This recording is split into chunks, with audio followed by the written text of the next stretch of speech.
let me know if you can see and hear me okay. This is going to be a group energy healing where I heal 133 people in 9 different countries. And first, there will be a discussion of the theme of the healing and the different techniques that I'll be using. And then then I'll do the healing. And throughout the healing, I will say what I'm doing as I do it. So you could follow along and use it as a self-healing walkthrough. And it is, I think there's, if you're an adventurous newbie up to advanced, I mean, I think any level of energy healer could wing it and enjoy it. And then after that, there will be a little discussion of how the healing was for people. Thank you for my confirmations that you can see and hear me. Thank you so much. Yay. So today is Thursday, January 22nd, 2026. And so this is the first in the set of 2 healings called the January Twin Set. And on my website, jwhealing.com, you could purchase February or March healing sets.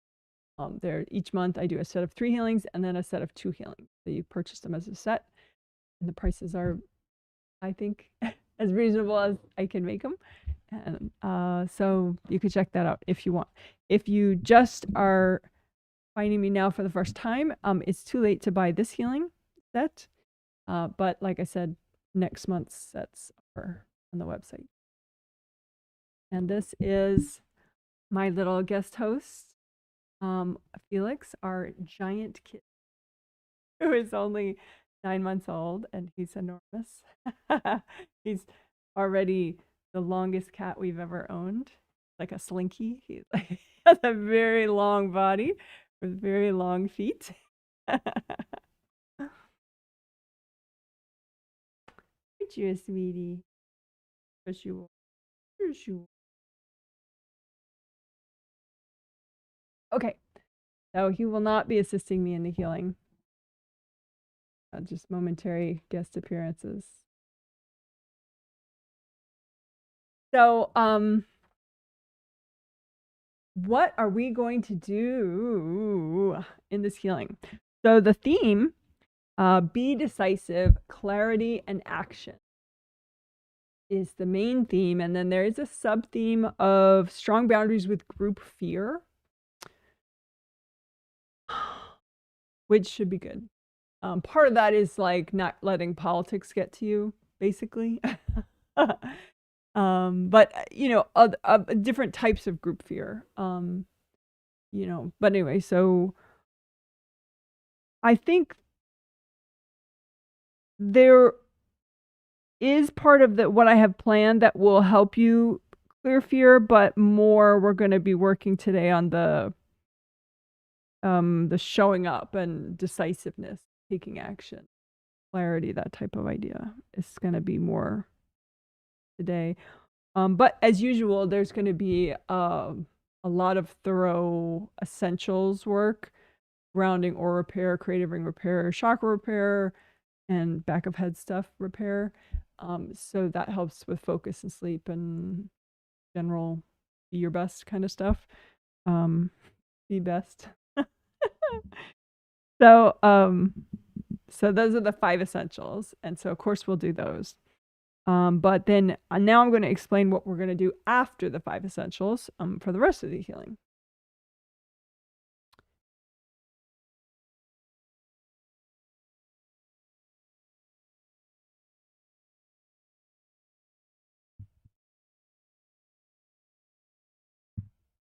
Okay, so today, what are we doing? There's a new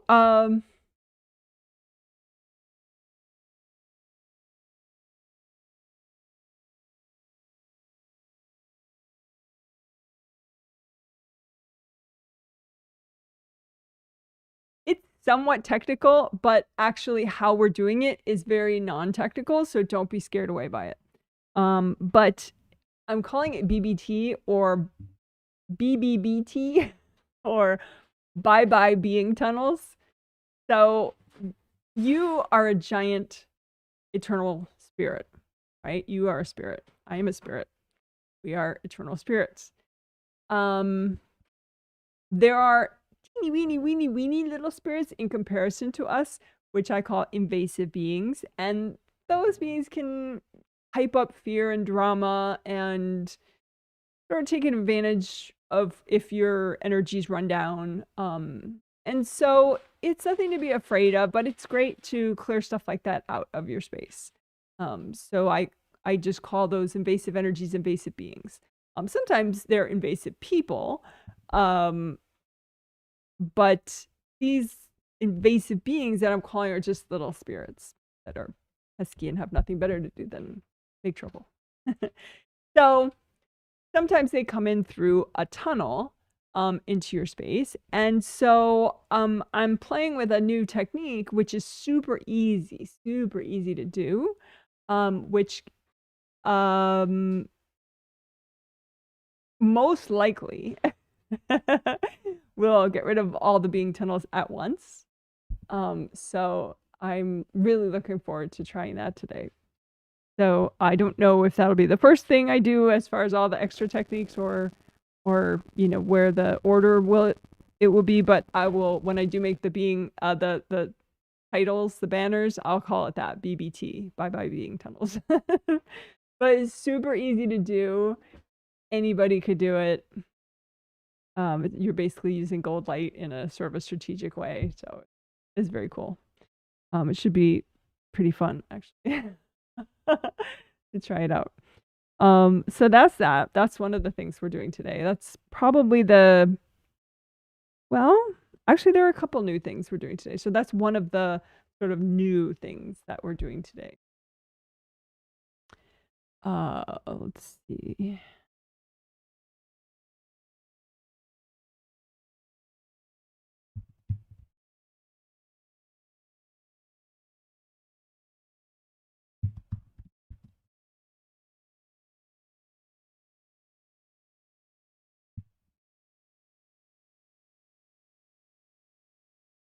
Okay, so we are going to do some, again, pretty non-technical, but still, it's funny. They're just very user-friendly, I guess, the way we're going to do it, but it is sort of a technical thing that we're accomplishing through a very straightforward technique. And that is to work the flow to the extent that's healthy and gentle to do at one time. Will help the flow and the strength and the quantity of your energy in both your external meridian pathways and internal meridian pathways. I usually just say your meridians. Meridians is a traditional Chinese medicine concept. Energy pathways, they're like rivers, your body, but they help your mind and your spirit as much as your body, your physical body. And so when you see a diagram or, you know, like Acudol here, you see all these lines on her and all this writing, those are to show external pathways of meridians. But each of those meridians also has internal pathways that are known. I don't have them all memorized though. I barely have the external pathways memorized. But the other day I was working one particular meridian and the Wei Qi aura that supports it.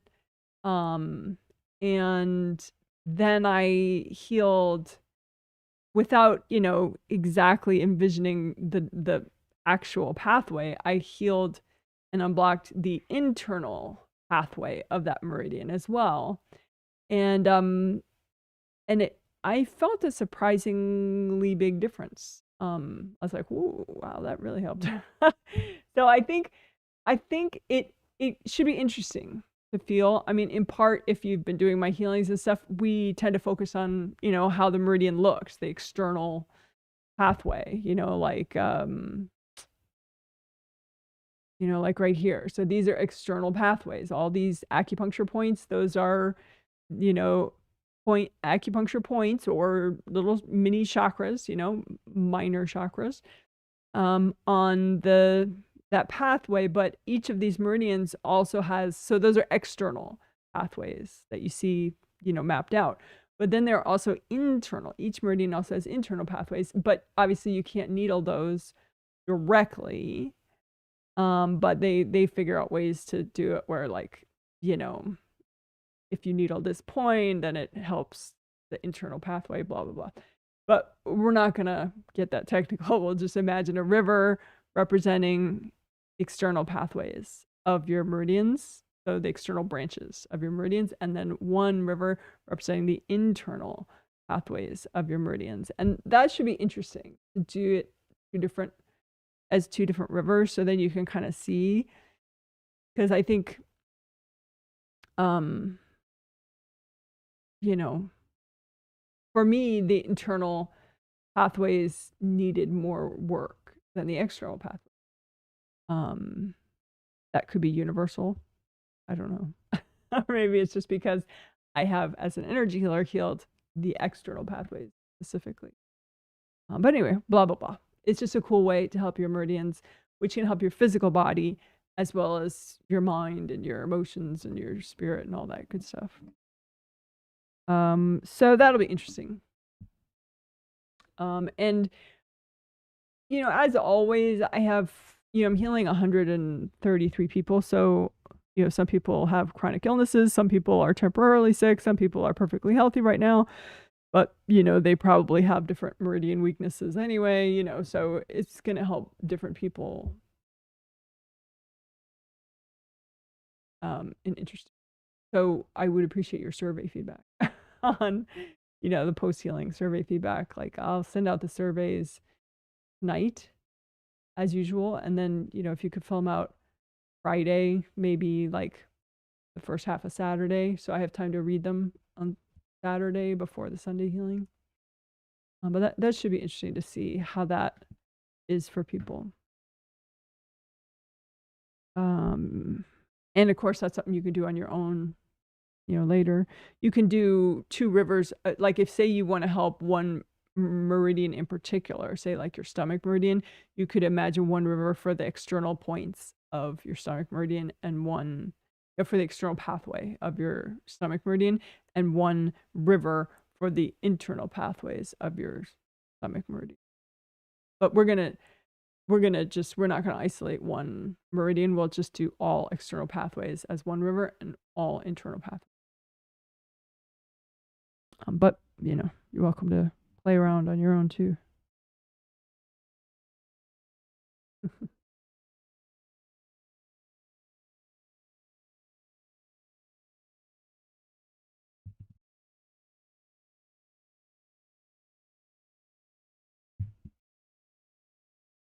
So this, I have like a funny story about this.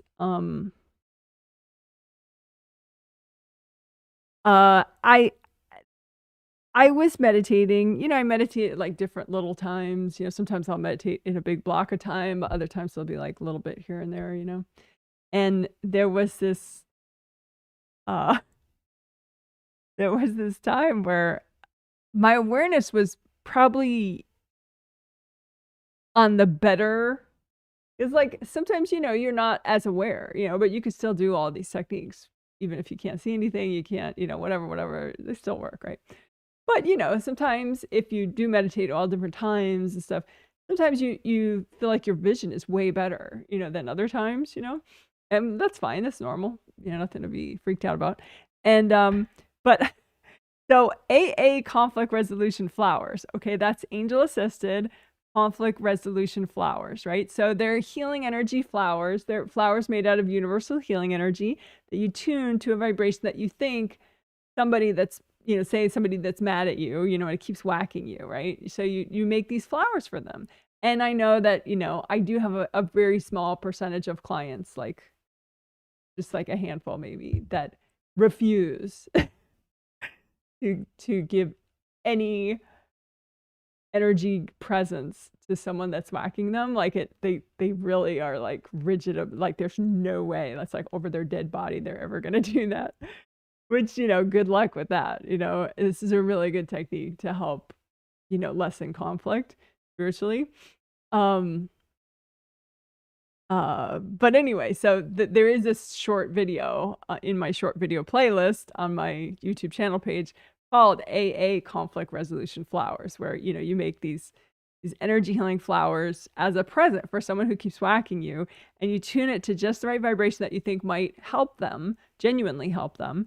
And then you could put a message in it like, well, it would be nice if we could give each other some breathing room, or, it would be nice if, we could just ignore each other for a while, or, whatever message you think might not start trouble and might, kind of encourage a little bit of a truce, And then you give them to your angels. That's the whole AA, right?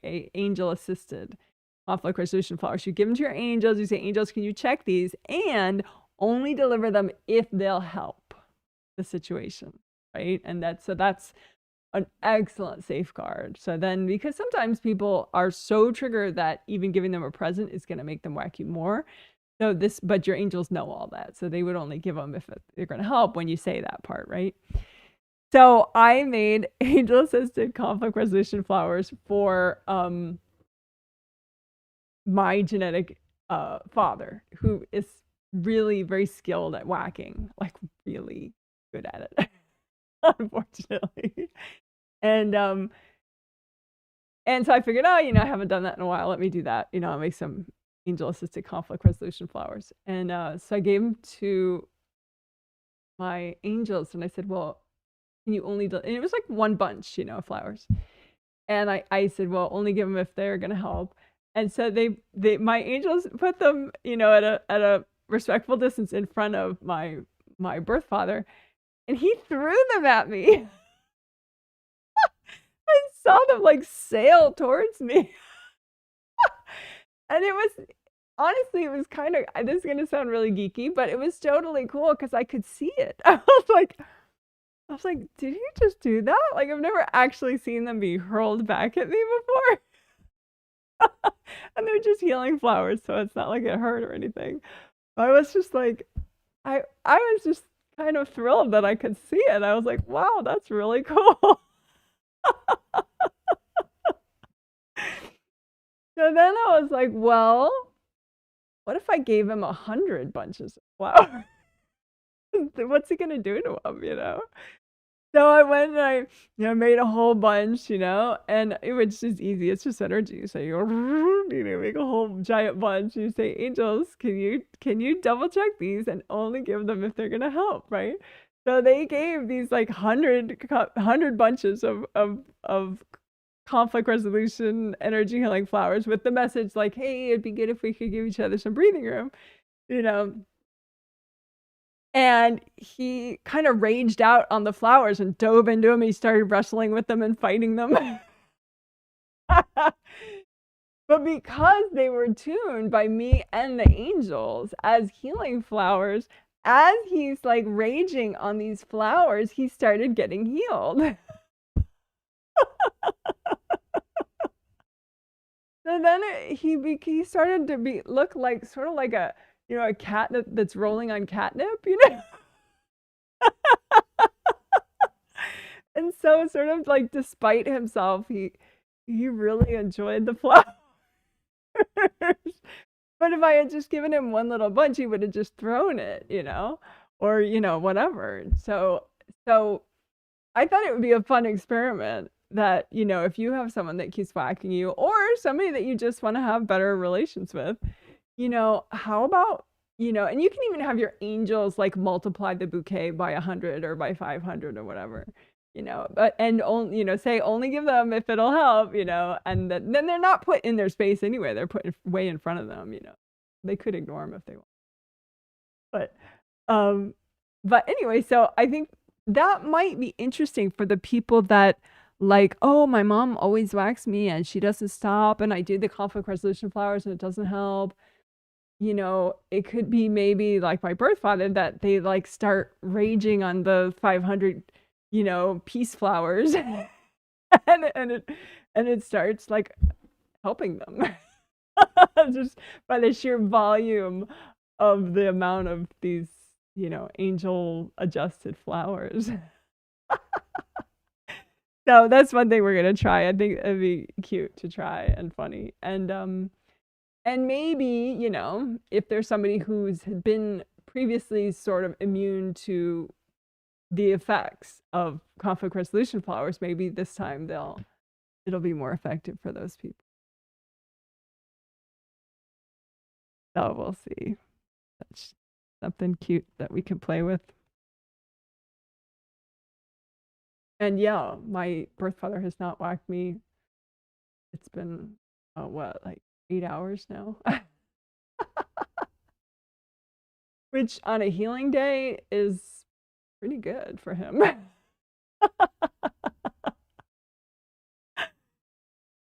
So, pretty cool. Let's see what else. Oh, okay.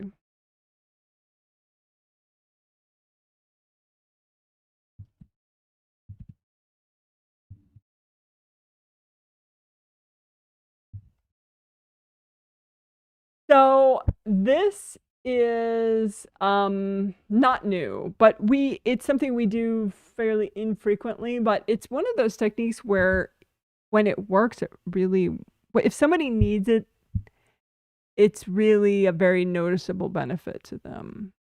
And it's just that you can have parts of you that are scattered, right? You have parts of you that, are sort of like waiting in the future for something to happen, which isn't good to do. You should ideally be all here, right? Be in the moment. That makes you the most capable, the most safe, most present, the best able to, manage your stressors and be your best, right? But so you can have little parts of you in the past, in the future, whatever, but sometimes parts of you can just like, are like, I'm out of here, and they can hide in past lives. They can hide, like really far off. And so this technique is super easy of healing far off parts of you, but it sort of focuses on specifically those parts of you that are really checked out that maybe wouldn't be reachable with just regular healing techniques. So I noticed a couple people had a significant amount of their energy like that, especially checked out. So I think that'll be a good technique to do today.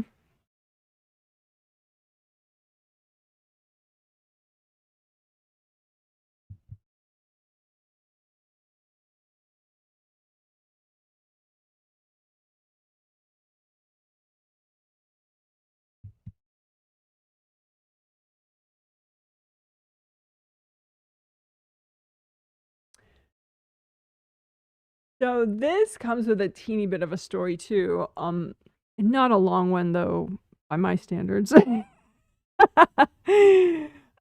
So I was doing a little bit of self-healing with the video from last healing. I did a couple of the best sections. There were a bunch of different nice sections in that one, which will be in the same playlist, linked in the info section, January 2025 healings. But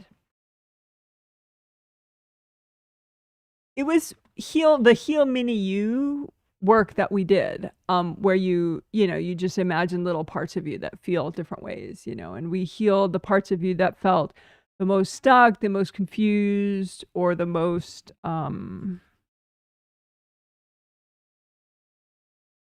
was it the most passive, stuck, and confused parts of you. And I was doing that on myself. And when you do it on yourself, you can take your time and think about, you could even talk to these parts of you that are so stuck, and be like, oh, how old are you? What are you thinking? Why are you so confused? Why are you, you know, and we also did heal the mini yous that are the most unwilling to clear energy blocks.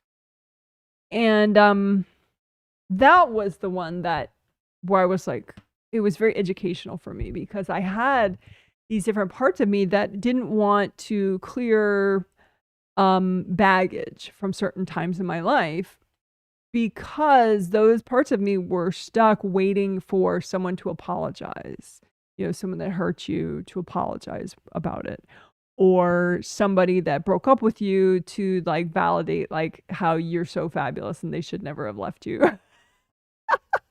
Or, you know, whatever, you know, or validate, you know, waiting for someone to say to you, you know what, yeah, I should have given you more support when you needed it, blah, blah, blah, you know, or I should have protected you and I didn't, you know. And so you may have parts of you that are waiting for like all of that good stuff to happen. And so I found parts of me like that.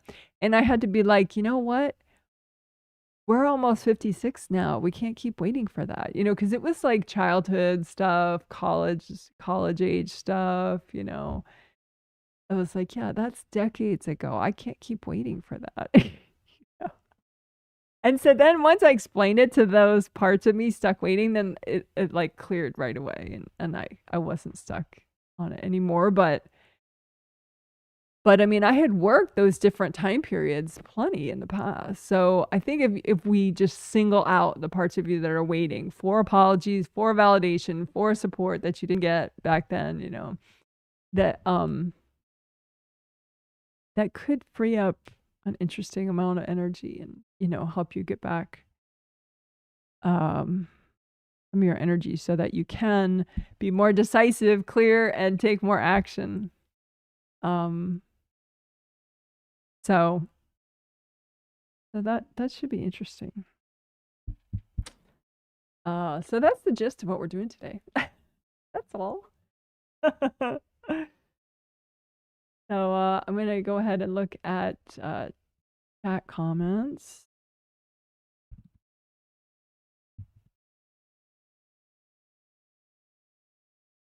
We can see and hear you. Thank you.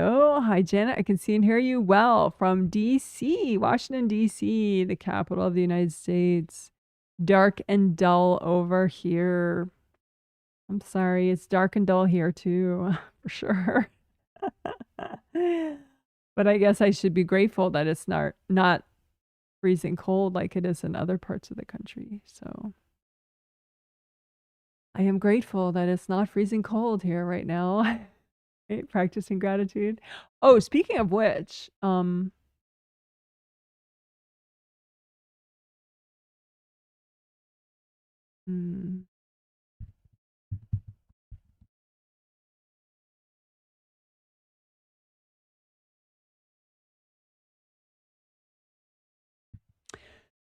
I didn't make this video. I just found it and I felt like it interested me personally, but then I thought, you know, it complements the kind of work that we do here and the kind of stuff I say about how, hey, you can't fix your whole life just with energy healing. You know, you need other lifestyle things as well. Physical body care, you know, touching some grass now and then, you know, going out for a walk or, you know, exercise, all sorts of different things. And this video, it's a 5-minute video and it shows some cute little graphics about sections of the brain. And it talks about different studies that, you know, they had people journal for like 15 minutes a day and how it helped their brain scans and stuff and how, you know, basically journaling is really healthy for you. But it doesn't have to be like an hour, you know, at a time or anything. So it was interesting it was a video I found interesting and you might too. So I did link it in the info section of this live stream and later the video. In the info section, the very last thing in the info section will be that video. It'll say 5-minute video on how journaling helps the brain. I also emailed it to people. No, I didn't. Yeah, if I email you individually, then it'll be on my footer, but I did put it in the email that I sent to all the people in this healing. I emailed last night and you scroll down, it says fun fact, and then the link of the brain video, how journaling helps the brain. So fun fact, I thought that was kind of cool video.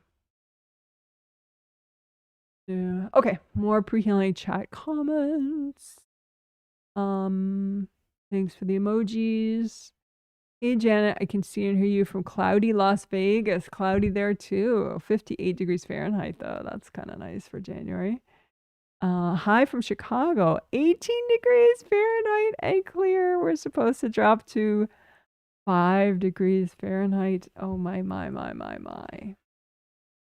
So 18 Fahrenheit and then 5 Fahrenheit. So for the rest of the world that is not so backwards, 5 degrees Fahrenheit would be roughly 5 degrees Celsius, looks like.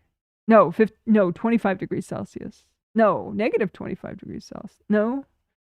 Sorry, I'm looking at this thing. It's not that easy to read. Okay. One more time. I'm going to try it again.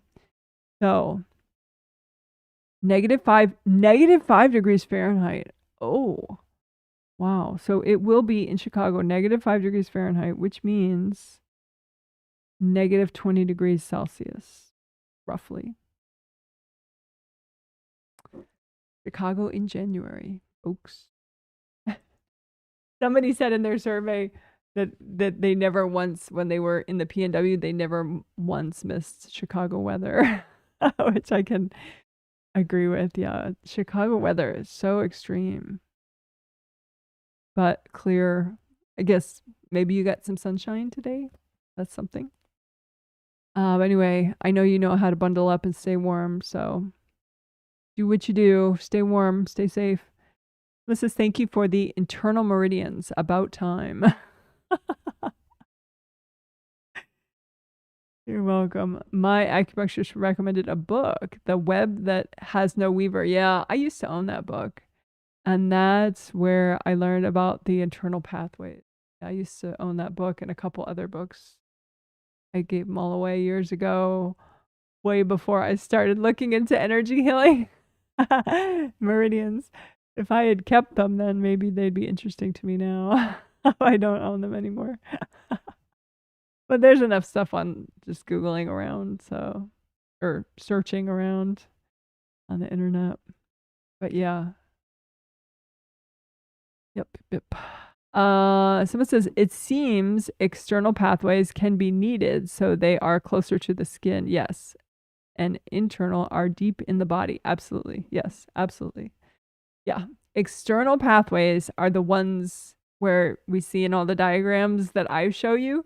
And that's where the acupuncture points are.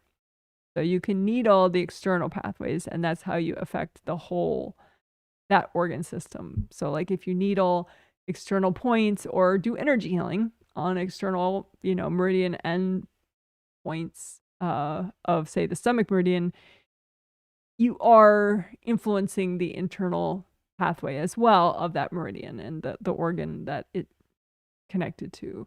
But the internal pathway directly connects the organs, connects a bunch of different internal organs. And organs in traditional Chinese medicine is not just the physical organ, it's the energy too. So whatever. Long story short, yeah. They're both important. And we've been only directly healing the external pathways so far. I mean, sometimes I will say, the whole organ system, as I'm healing it, but probably it's been heavily on the external pathways only. So it should be cool to add explicitly do the internal and also kind of look at the internal ones separately just to see, since I haven't been healing them explicitly, that if there's a really big difference. In mine, the internal pathways were much more stagnant than the external. But it's a kind of a generalization looking at all of them at once, all external and all internal all at once. But yeah. Someone says, yes, they usually connect to the organs. There you go. Yeah, the internal pathways connect organs. Stop waiting for apologies. Topic sounds awesome. Yes. I didn't realize that was a thing for me.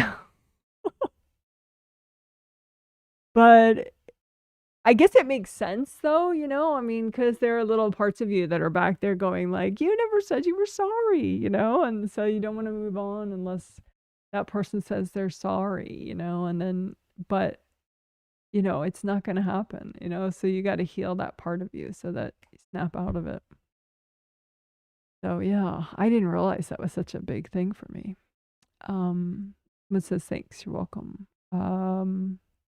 Oh, maybe you said it to the other person. Someone says, thank you for the journaling video. I passed it along to a few friends and they were very grateful. Oh, that's nice. Yeah, I did like that video. It's only 5 minutes long, the video that talks about the brain and journaling.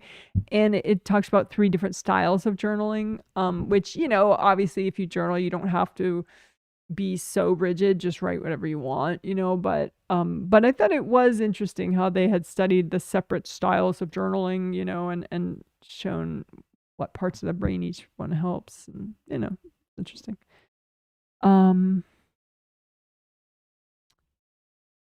Someone got rid of their comment, but hello to you anyway. Someone says negative 5 degrees in Chicago. Yeah, I have a heated blanket. Yeah. I use a heating pad. I like that. I mean, not all the time or anything, but I really like, and I have an eye mask that's also heated, but usually I turn it off after, like I think it auto turns off after 15 minutes, but I find that, you know, just a little bit is enough usually.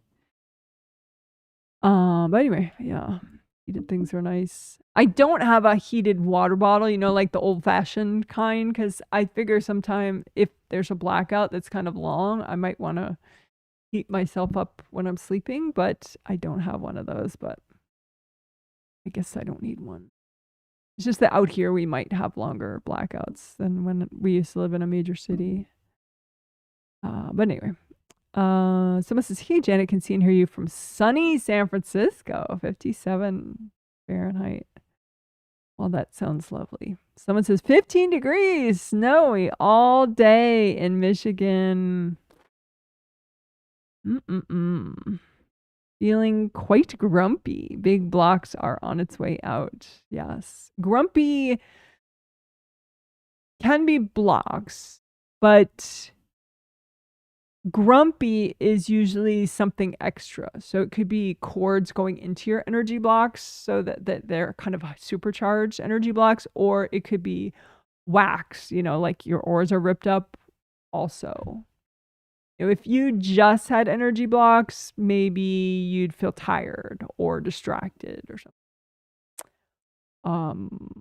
You could feel like maybe sad, but grumpy, usually there's like a little something extra there going on. You know, aura damage, cords, both, something like that. Hot water bottles are amazing. Yeah. One day I'll probably get one. Someone says, very cold in New Hampshire. Too bad I don't ski. I don't ski. I don't think that would work well for me as far as injury prevention. I don't have proper depth perception because of an eye surgery I got as a kid. So I just don't think that would work out well.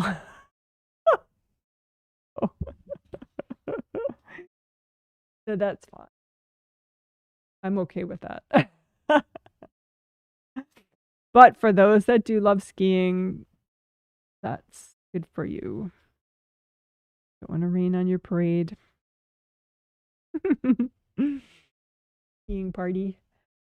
Okay, so we will do, oh, and as far as like somebody asked a question, what did they say?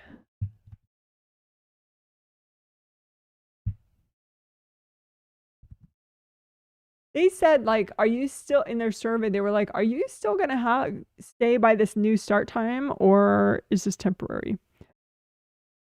And I just got confused at first because I was like, new start time. But I think what they mean is like in the last few months, I've pushed it way back. It used to be I used to attempt earlier start time, which never happened anyway. And then I pushed it back. and then I start even 2 hours after that. So I kind of like that though, you know. I mean, the only downside is, you know, I'm gonna need better lighting for behind me, you know, to keep things nice looking behind me because it's dark out. But I feel like I'm more prepared and I'm a better healer later in the day. So yeah, I think this later situation is what's going to be happening. The only reason I used to push it and attempt starting earlier before was out of deference to my clients in Europe and the Middle East and Asia. They pretty much always have a crappy start time, like for my live streams, because of the time differences. But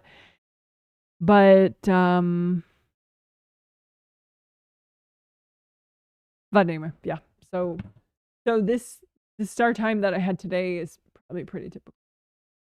I mean, we'll see. I don't like making rules for myself, like, okay, forever now, this is the way I'm going to do it. Usually as soon as I make a rule like that, then I change. I'm kind of allergic to forever rules like that. So, but for the foreseeable future, the start times will be late like this. So I do apologize if you're in the UK or Europe or somewhere and this time is inconvenient. I could just say that, you know, catch it on the video later. And sorry about that. I tried to make myself an early bird. I mean, actually now I am better at waking up earlier, but I'm still not ready early. So anyway, that's that. So I will do 3 minutes of quiet, during which time I'll finish my prep. And towards the end of that 3 minutes of quiet, I will start the healing without talking just for a minute or so. And then I will, after that minute or so of quiet, me healing without talking, then the rest of the healing, I will say out loud what I'm doing as I do it. It would be a walkthrough. Allergic to rules. Haha, relatable. Yes, I am allergic to rules. You know, actually,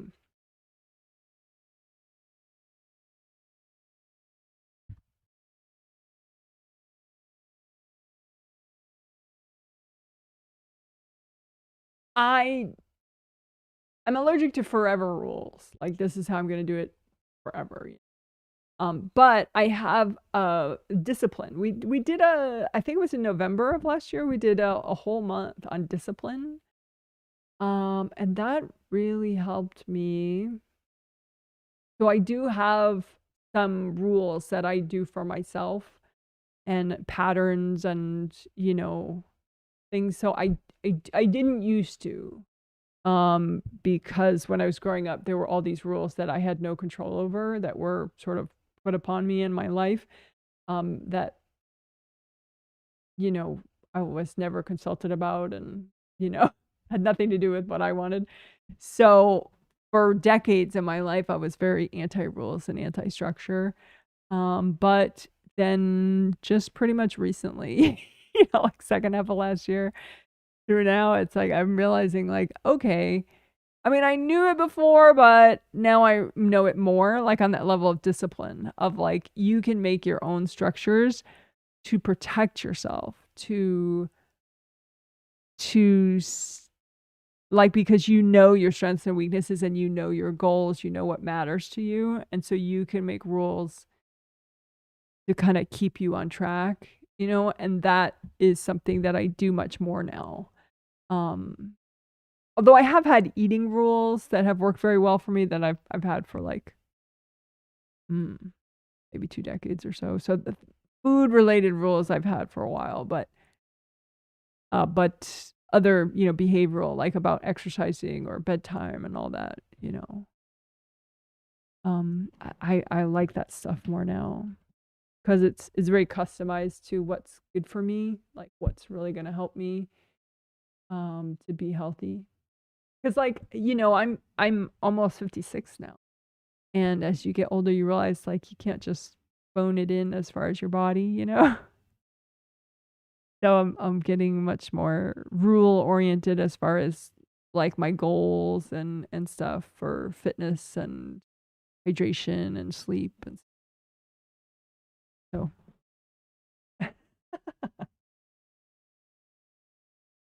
All right.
Okay, thank you for waiting.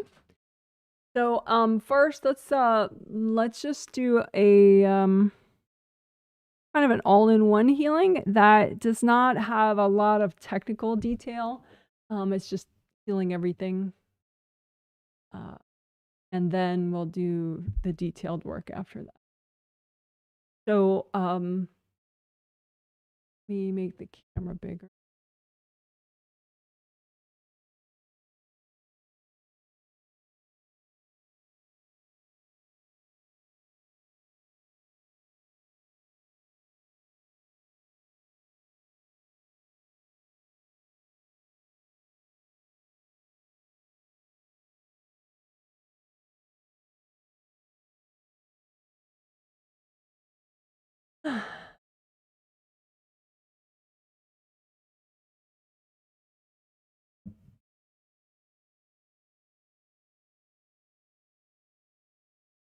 All right. So grounding is your connection to the core of the earth.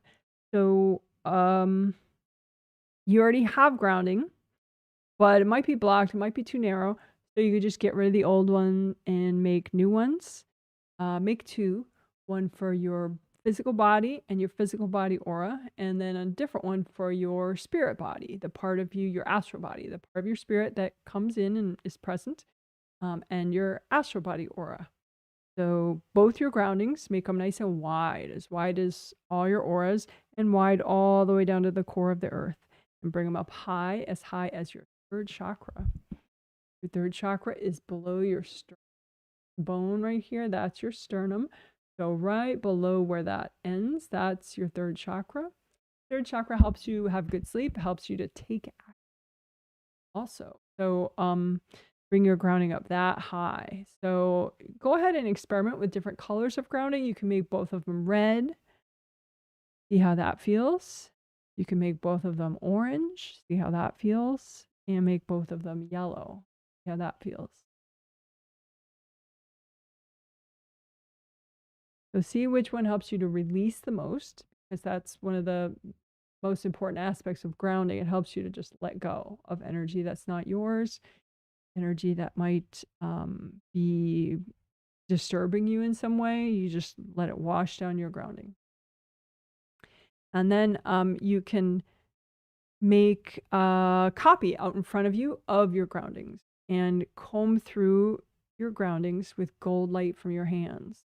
So you have a hand chakra in the palm of each hand, and you have fingertip chakras. And so those chakras, hand and fingertip chakras, you set them with your mind, with your intention, with your thought, to metallic gold. You don't have to be able to see energy to do that. You just think it, set those hand and fingertip chakras to gold, so that as they naturally spin, they are generating energy at that gold vibration. Why is gold helpful? It's just fast moving enough, but not too fast moving to be overwhelming. It's just like a lubricant. It helps you to release, helps you to repair, helps you to let go. So you can make a copy out in front of you of both your groundings and all your auras. Your auras are all around you, right? It's like a giant bubble, but really it's 17 bubbles, 17 auras in the same place all around you. So you have your 17 auras, you have both your groundings, you have your physical body and your astral body are inside your auras, and just comb through the whole thing with gold light from your hands. As you do that, just remind yourself it's okay to let go. It's also okay to receive. It's okay to repair whatever's damaged. Maybe you have some rips in your auras. Maybe some of your chakras are a little blocked or a little damaged. Just let the gold light repair them. You don't have to get complicated if you're not in the mood for it.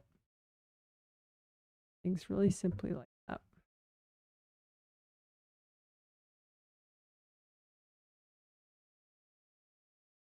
Comb through your auras above your head. Oh, say if this is the top of your auras, all this space right here, just imagine that and just use gold light to melt away any blocks, any energy blocks. You want all your energy to be flowing like water, like moving water. You don't want hard, chunky, compressed energy like rock. You want everything to flow. Go ahead and melt away the chunky energy blocks, wherever you have them.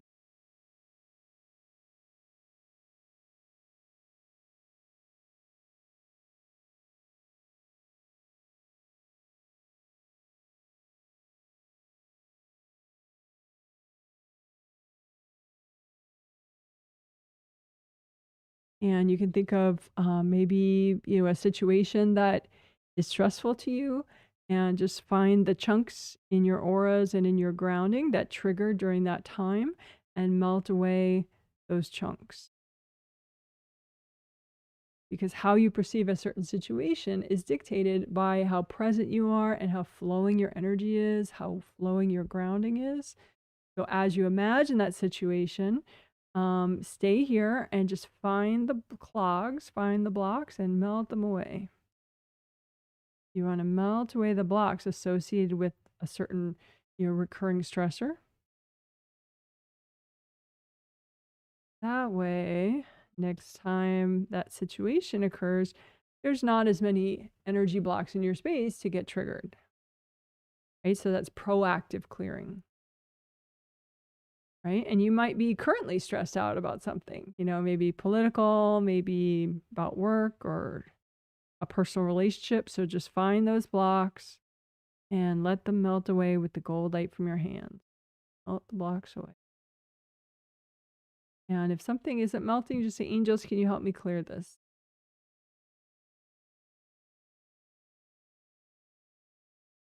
And you want all your auras to be fully repaired so there's no energy leaks.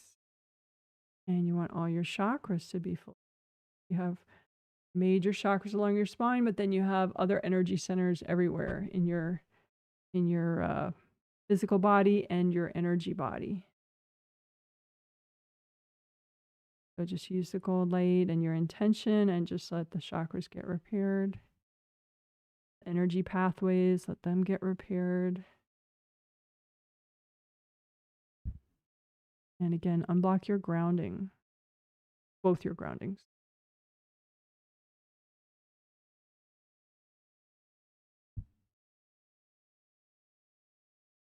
Great, good job. So that was grounding and healing your entire energy system without getting too technical and too much into the detail. Even just that can be very, very powerful. So if detail kind of puts you off or sometimes you're not in the mood for it, don't let that keep you from healing yourself. You can just do this sort of a low-tech version like we just did. So we could celebrate with some butterflies. Woohoo! Good job.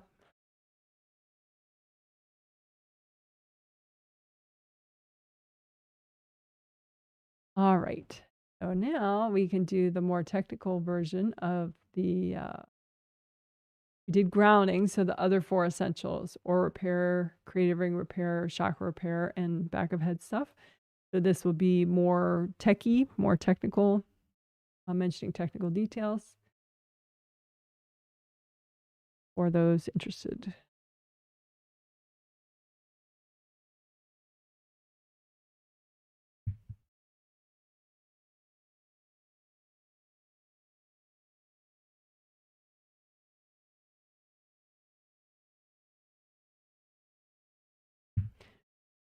Okay, so you do have 17 auras, your astral body aura, your physical body aura, and 15 auras called your Wei Qi auras. And Wei Qi is a traditional Chinese medicine concept. It's basically strong boundaries energy, but the fact that you have 15 Wei Qi auras is something that angels explained to me. It is not standard traditional Chinese medicine. You won't find it, you know, in a textbook or something, unless I guess I write one day, and maybe it'll be in a textbook. But anyway, so but each of the Wei Qi auras, they support and nourish one of the meridians, and it's easy to repair all your auras at once, which is what we're going to do right now. So we'll use composite copy technique, where you create an image of a rip and you say with your intention, this rip represents all the rips that I currently have in all my auras. And then as you repair that rip, you're repairing all those rips in all your auras.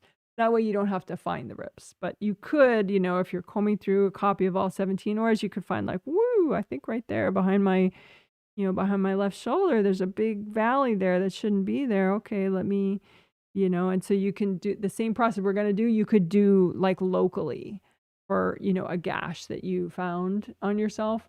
But right now we'll just repair all the rips at once. So you have your composite copy rib, say, okay, it represents all my ribs. And then you want to clean it out with sticky gold wax, which is gold light from your hands that sticks to everything that's not you so that it forms a lump. Then you can remove it all at once and give it to your angels. Angels, here you go. Sticky gold wax. Remove all that junk, everything that's not you all at once. Angels, here you go. So what is all that's not you? It could be hard objects that someone threw at you. It could be invasive beings, invasive people. So just fill it up with sticky gold wax again. Lift out the junk. Angels, here you go. And then get the gold light as deep as you can so that the repair starts. And if you are repairing and you find it's not growing back, you keep using gold light, you probably missed a couple or one invasive being that's kind of in the way, blocking the gold light from permeating the ripped part of your aura. So you can just say, angels, if there are any invasive beings in the way of this repair, can you please recycle them? Your angels. So that probably repaired most of your rips, but we could do it one more time just for any leftover rips. So again, make a composite copy rip and say, okay, well, this represents any leftover rips that I still have. Sticky gold wax, lift out the junk. Angels, here you go. Sticky wax, lift out all the junk. Angels, here you go. Angels, if there are any invasive beings in the way of this repair, can you please recycle them?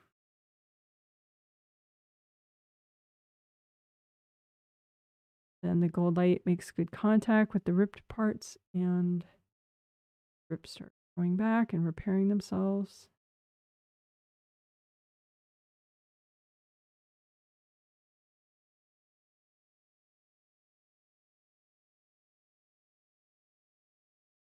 Righty.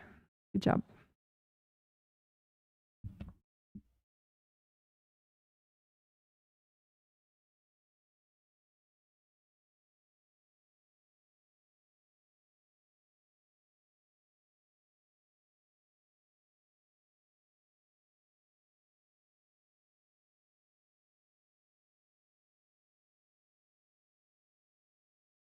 So just to finish up the aura repair, there's two more things that we could do.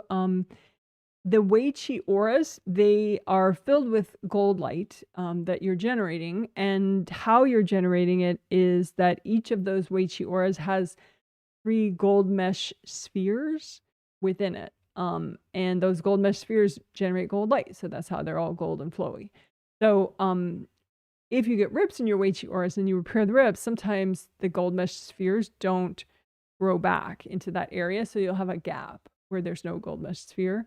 And so then it's like the aura's whole, but it's not as strong because it's not filled with as much gold light.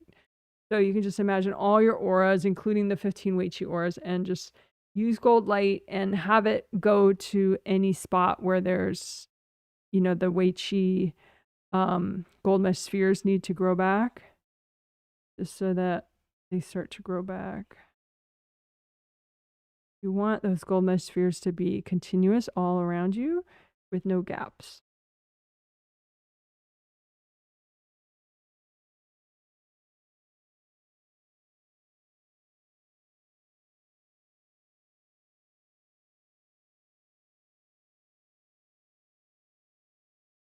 Someone was saying in their, I think it was a video comment, they were like, oh, you know, I have this lower back pain sometimes, and what should I heal to help it? And one of the things is one of the things is aura repair, and then also checking these meridians to see if they're damaged, but also the gold mesh spheres, just to see, are they continuous in that area, or is there like a big gap where you don't have gold mesh spheres? Then you just, so any problem area, you especially double check, make sure the gold mesh spheres are sending gold light inward towards that part of your body. And then you can redo your gold buffer zones, which are big flowy gold force fields that you can create. And you can put them at the edge of your astral body aura and the edge of your physical body aura, just as an added way to slow the rate of aura damage, because it's a nice buffer.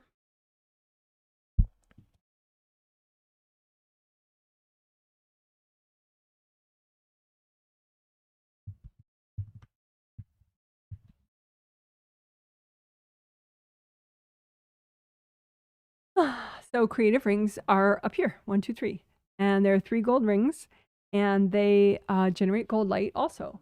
And they're, because of their location is mostly why they're so key. I mean, their function as well, but their location has a lot to do with why, like, if they're messed up, you really feel it. And if they're working well, it really helps you focus, helps you wake up more gracefully, and helps you to just like be more inspired.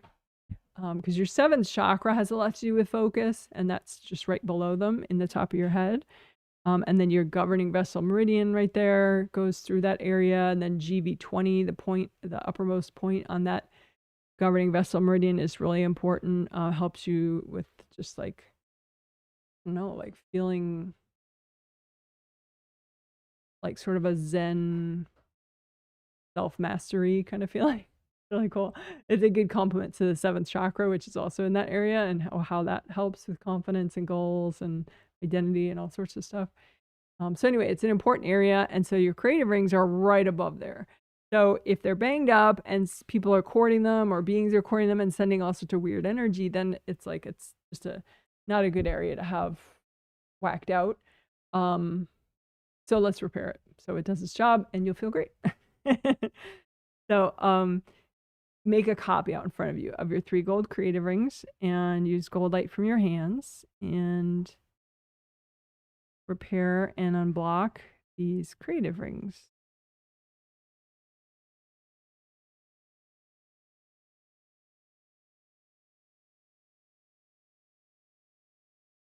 And you can say, angels, if there are any invasive beings anywhere near these creative rings, can you please recycle them?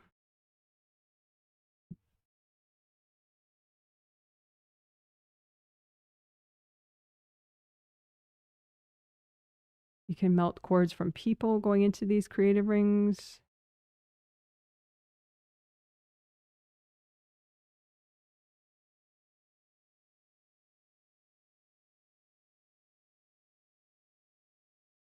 And your 7th chakra needs to be able to send energy upward through the creative rings. So the more unblocked the middle of your creative rings are, the better.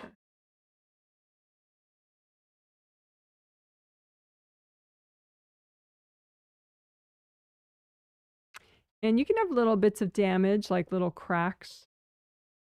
So even if you can't see the cracks, you can just imagine, okay, well, this is the most cracked, damaged part of my creative rings, and I'm going to repair it with lots of gold light.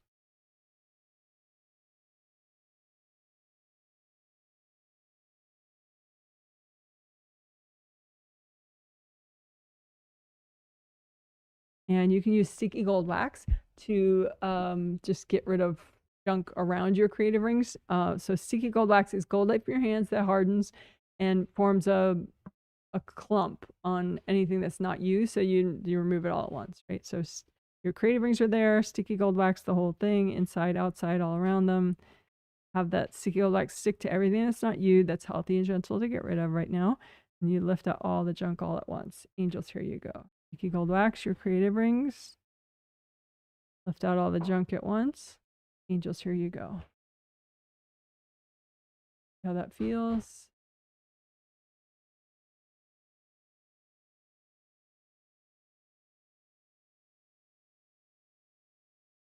We do a little gentle neck rotations or neck stretches, gentle neck stretches.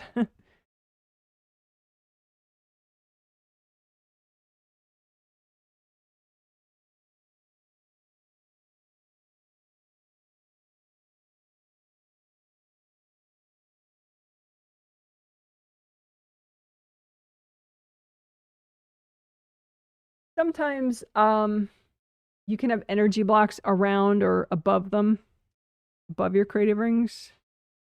Like sometimes your to-do list can wind up there. Like, oh, I haven't done this. I keep forgetting to do this. I have to do this. I have to do this. So if you have any sort of to-do list items above your creative rings, just melt them away, because that's not how you remember something. That's how you get stuck on something. So just melt away any stuck energy related to your to-do list above your creative rings. Use gold light. All right, great job. You do have flaps on your creative rings, so that's when they look irritated, that you don't want them to look this way. This is a top-down view. The flaps are stuck open. That means that the creative rings are irritated. So you want to heal the creative rings to the point where the flaps fall shut, and so it's just a smooth outer surface rather than the flaps are sticking out like that. So just check your creative rings and see if the flaps are sticking out. If they are, just use extra gold light so that the flaps can relax and fall shut. And that just makes it harder for people to cord you. So it's easier to focus.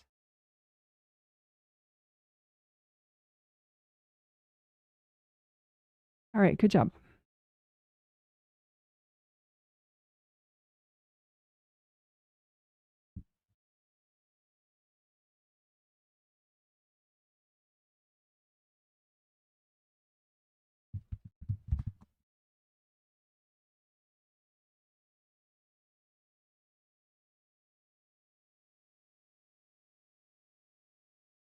So we're going to repair and unblock all your chakras at the same time using composite copy technique. So major chakras, you have 2 sets of 7 major chakras along your spine, right? Physical 7 chakras and astral body 7 chakras. But then you have all the acupuncture points. You have chakras around major joints and in your limbs just to keep energy flowing in sort of a more, a bigger energy channel kind of way. And anyway, so you have a lot of chakras. So you can just make one composite copy that looks like a chakra. This is a basic chakra shape, an open cylinder. So you can make an image of a chakra and just say with your intention, okay, this represents all my chakras of my body and my spirit, all of them, right? And then just use gold light and repair and unblock them and melt cords from other people going into your chakras. Typically, there'll be pairs of cords from people going in around the round openings. And just like with the creative rings, if the chakras are overwhelmed a little bit, they'll have the flaps sticking out. So the flaps might stick out, and so it would be bumpy as you're moving your hand around. But you want the flaps to fall shut so that it's like nice and smooth, so it's hard for people to cord you. So your energy can flow in and out, but it's harder for people to sink their pairs of cords in to either opening. So melt the cords. You can say, angels, if there are any invasive beings at all anywhere near my chakras, can you please recycle them? I'll melt the cords from people.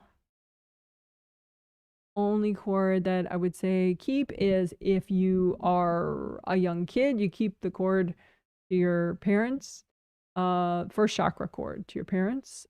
If you have a young child, like 12-ish or younger, then keep the first chakra cord to your kids. So first chakra at the base of the cord to your kids. But you don't need to cord them on any other level. That then you might drive each other nuts. So just lots of gold light. Melt all the cords that you don't need. And if you're not a parent of a young child, you don't need any cords. Melt them all.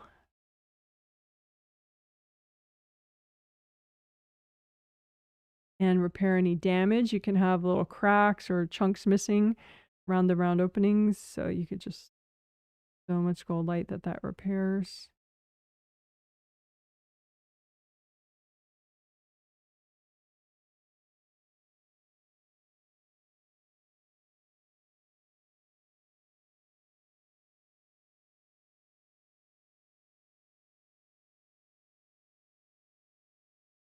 Sometimes, chakra repair can help your sleep. Sometimes aura repair can also help your sleep. Sometimes people only feel the effects of having aura damage and chakra damage when they're trying to sleep. But in actuality, their aura or their chakras or both have been damaged for, 6 hours or something, but they were busy working. They were busy, having a meeting and talking to somebody and driving and making dinner and doing a million things. And they're kind of used to doing that all banged up. So they didn't really notice the difference. But then when you try to sleep is sort of a more delicate thing. And so it's like your sensitivities can become heightened, and your sensitivities and your awareness of invasive energy and just that things aren't quite right, so it could actually keep you from having good sleep. But so if you were to do aura repair and chakra repair, even just really quickly during the day, during the afternoon, during the evening, then you sleep better. And you'd be better in the day too, of course. So again, gold light, melt away the drama, melt away the blocks, melt away the cords. It could be hard objects stuck in these chakras, so you can lift out the hard objects. The angels, can you take these? Lift out the hard objects. Angels, can you take these?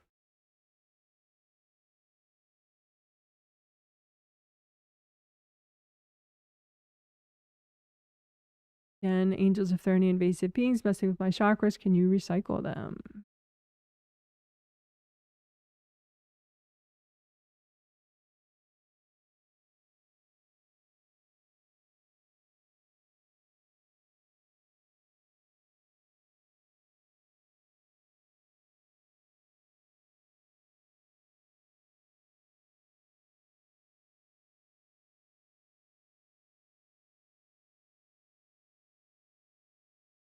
And you can think of the theme that we have and unblock to help the theme as well.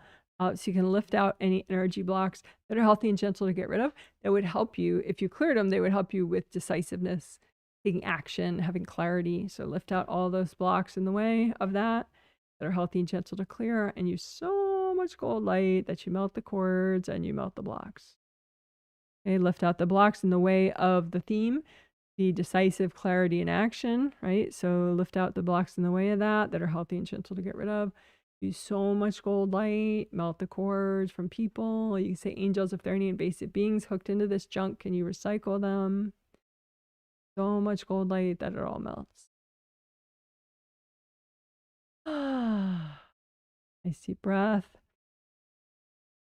A little more gold light for your chakras. You could bring up, you could do like a tricolor earth energy soak for all your chakras. Just bring up the red earth energy straight from the core of the earth. Soak your chakras in the red earth energy. Bring that down. Bring up orange earth energy. Soak all your chakras in orange earth energy. Bring that down. Bring up yellow earth energy. Soak all your chakras in yellow earth energy.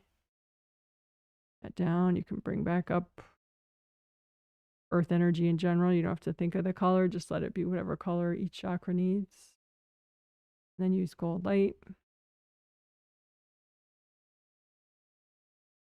All right, good enough.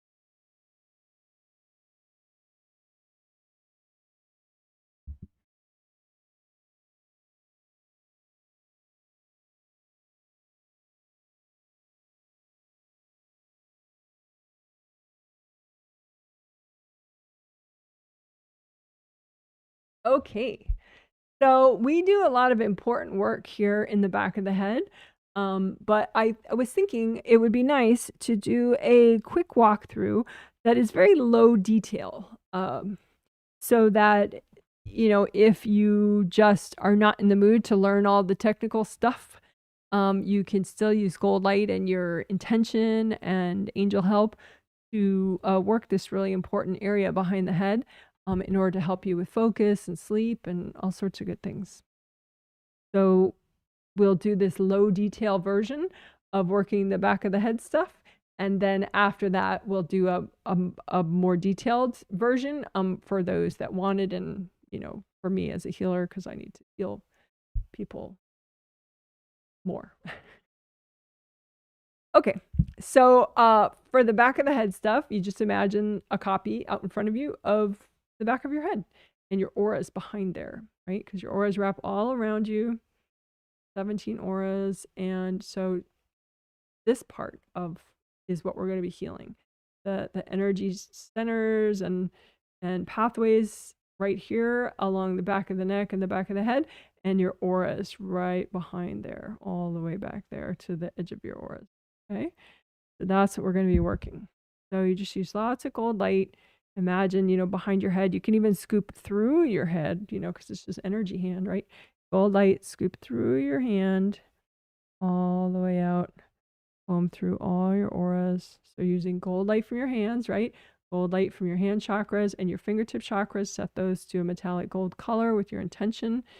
And just imagine, you're imagining all this, right? You don't need to see, you know, people confuse, they think, oh, you must see like it's like an artist's, you know, or like it's like photo quality, your vision, but you don't have to see it all. Even you could just see all black and it would still work fine. So just use gold light and imagine you're combing through your head, and you can even comb through your brain, you know, and calm your brain down, you know, help your different sections of your brain to talk to each other, you know, and just calm your brain down so that there's no overactivity in your brain happening. You know, and one section that's meant to talk to another section can do that. And just help your brain to be peaceful, highly functioning, right? And then comb through your brain to the back of your skull and your auras behind your head and behind your neck, right? And just melt away the blocks. Flow is good. Your energy is good. Flow is good. And so you want to just melt away blocked energy. Wash out everybody else's energy from these areas and melt any hard chunks. You want everything to flow, right? So, and just have your intention be you're going to repair whatever needs repairing. You're going to melt away any blocks, right? You don't have to know all the technical stuff for it to work. So gold light, melt the stuck stuff, let it go. You can remind yourself it's okay to let go. Okay. Right? And we could redo your grounding, right? That's always good to do, right? So just imagine big wide groundings, right? One for your body, one for your spirit. Have them go all the way down to the core of the earth and stay wide all the way down. You can have a copy out in front of you of your big wide groundings. Comb through those groundings, wash out any stresses. Let them go all the way down to the core of the earth where they get neutralized and they go back to wherever they belong. Just wash out all your stresses. Calm your brain down so that it's nice and active and happy, and the parts of your brain that need to talk to each other can talk to each other, but nothing's freaking out, right? Just calm your brain so that it's just peacefully active, not too active, right? And then comb through the back of your skull, the back of your neck, right? And just melt away the chunks, melt away the stress, melt away any confusion, melt away any fears. And you can just say, angels, help me finish up healing this area. Help me finish up that healing. Take a couple deep breaths.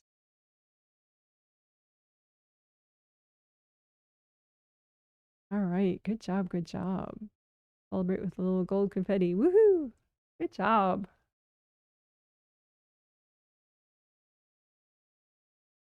All right, so now we'll do the geeky technical stuff.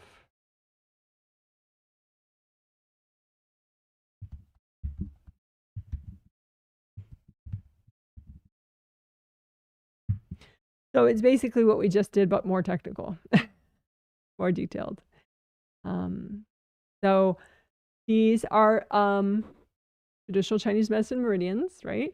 The external branches of these meridians. The internal ones you wouldn't be able to see on the surface like this. And those dots are chakras. They're just really small.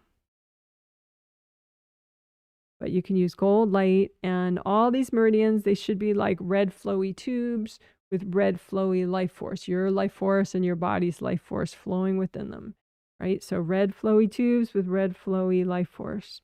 And so just restore, heal these, repair and unblock these little chakras. Right? The job of chakras is to create and to generate energy, but also to keep it flowing, keep it moving. And these chakras within the meridians, their job is to keep it flowing within the meridian itself. Right? So just repair and unblock these. I call these the base of skull points. They're 2 rows, right? One at the level of the top of the earlobe, one at the level of the bottom of the earlobe.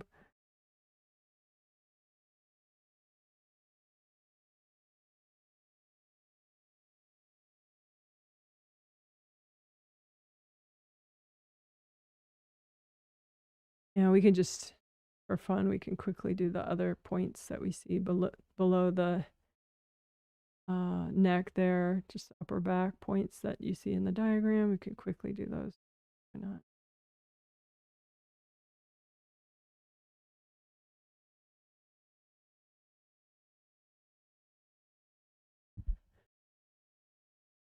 All right. So, let's see.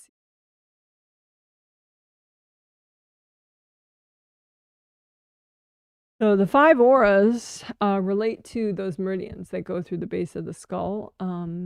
Well, there's the physical and the astral body auras, because those are always important. Physical, I can spell physical, and then astral, and then good governing vessel, meridian. That's the one going up the midline of the back. In the diagram, it's gray, but in real life, it should be a red energy. Urinary bladder meridian, and then gallbladder meridian. So that's what those initials are. Governing vessel, GV, UB is urinary bladder, GB is gallbladder. So those are the base of skull meridians: governing vessel, urinary bladder, and gallbladder meridian. Right? So those 5 auras, physical, astral, governing vessel, urinary bladder, and gallbladder, those 5 auras back here, 5 of your 17 auras, those 5 are especially important just because they're right around, well, yeah, those governing vessel, meridian, Wei Qi aura is important, you know, wherever it is. But if you're feeling discomfort back here, or you just want to help your focus and you want to heal here, you want to sleep better, check back here. So basically we're unblocking especially and repairing especially these 5 auras back here behind the head, neck. Again, if you find like, oh, you know, every time I wake up in the middle of the night, I have damage here, boohoo, you know, just look, did you have damage there at like 6 o'clock last night? Did you have damage there at 8 o'clock last night? Because you may have had damage earlier and you just never repaired it. Which, you know, not that that is a huge deal. It's just, you know, if you want to have less repair work in the middle of the night, you know, get it done much earlier. Some people do get damaged in the middle of the night.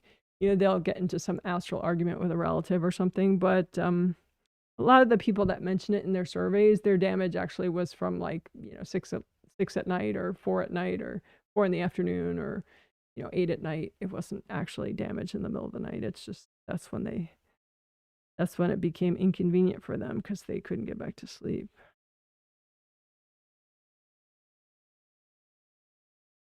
Either way, repairing this stuff doesn't have to take a long. I'm just unblocking the 5 auras behind 5 of, you know, the 5 key auras for this area.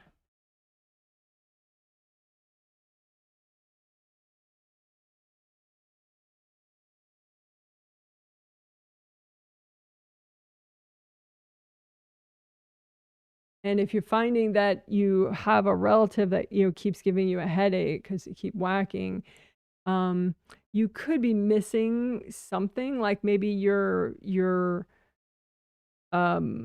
your gold mesh spheres don't get fully repaired, you know, and redone. So then you have like an absence of gold light there. So those auras are weaker, you know, because if you repeatedly get to the point of like headache, and it's not something that you're eating, you know, it's not like an internal thing that you should eat differently or, you know, whatever.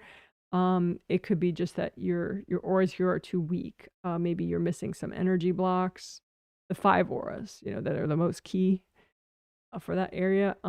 Maybe you're missing some devices, some hard objects. Maybe you're missing that the gold mesh spheres don't get they don't grow back properly. So anyway, so that's that. Good karma windows. Maybe I will show this diagram. Not that we're actually healing the vertebrae right now, but we're healing that area back there. Good karma windows. If you imagine yourself in a profile, they're right here. 1, 2, 3, 4, 5, 6, 7. They look like little triple frame windows. And they're like the back doors into your astral body energy system. And they're nice if you keep them repaired. So you can just double check, you know, is this one safe? Is this one safe? Is this one safe? Because if they're nice and repaired, then you just bring in good, positive, uplifting energy through them. But if they're damaged, then invasive people and invasive beings can get through them and disturb your sleep or your focus or whatever. So a triple frame window looks like that. That's the shape I'm talking about. So you have 7 of them. Like I said, like 1, 2, 3, 4, 5, 6, 7. So just use gold light and repair them. And again, use your intuition. See, okay, well, is this one safe? This one safe? Is this one safe? Meaning, is it fully repaired, you know, and there's nothing that's not me there? No hard objects, no invasive beings. You can say angels if there are any invasive beings, you know, stuck or messing with any of these good karma windows, can you please recycle them?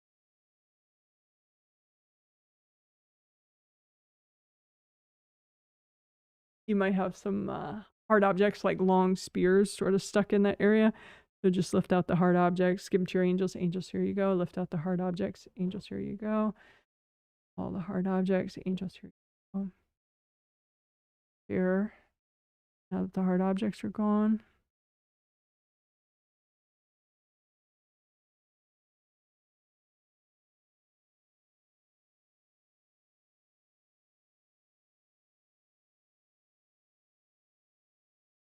You could have devices. So you just use extra gold light and melt them away.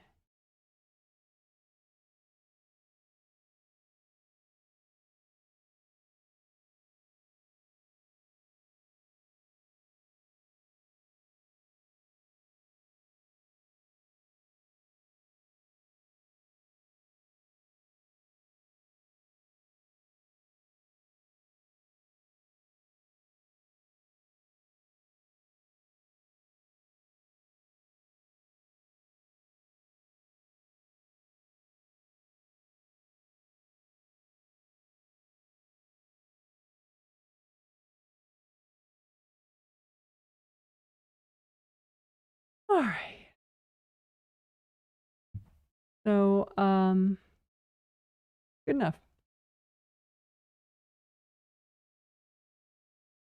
Good job, good job. All righty.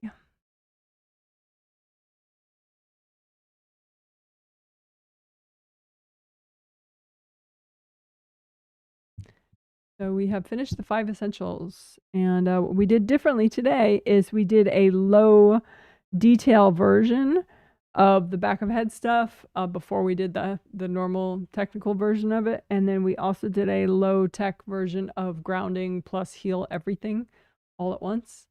So those 2 low detail walkthroughs, those could be good for, you know, if you're just, you don't like the detail sometimes, or all the time you don't like the detail, or, you know, maybe someone who's just starting out meditation, could be more appealing for them to just do the low detail versions.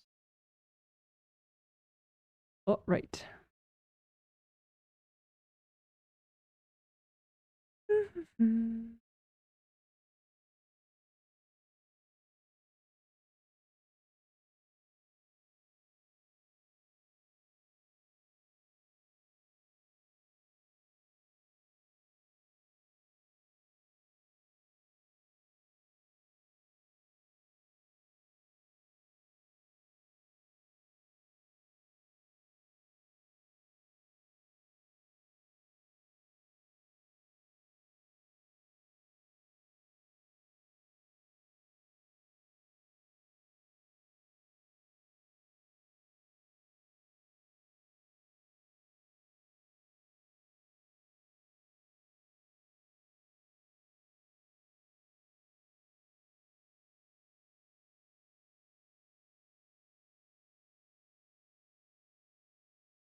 Okay, so this is, I already explained it before the healing started, but it's another aspect of body upgrade. We did in the last healing, the 3 of 3 healing of the triplet this month. We did a body upgrade step where we helped the physical body chakras to generate more volume of energy, and then we helped everything adjust to that afterwards. We did some chakra alignment and filament unblocking and blah blah blah. So that I felt was helpful. But I feel like this is sort of the next thing we can do for a body upgrade, which also helps you as a spirit a lot. Is this working the meridians in this somewhat new way for my healing. It's not like a revolutionary idea in general. It's just that in general, I have been focused on doing energy healing on the external meridian pathways, the ones that you see in most of the diagrams. And the external meridian pathways are the ones with the acupuncture points on, the chakras. But so this time we're going to do 2 rivers, one representing all your external meridian pathways, and then one representing all your internal meridian pathways, 2 different rivers, just so you can see and maybe, notice differences between your internal pathways and your external pathways as you heal and repair them. And as always, the whole healthy and gentle intention is very important. So, just like any energy healing, but especially when you're doing this kind of work, that is potentially pretty potent. Just, have that healthy and gentle intention that, you want to do what's good for you to get done today. Alrighty. So let's do it. And I'll do let me change the backdrop. Maybe, I don't know if the river thing helps, but it might.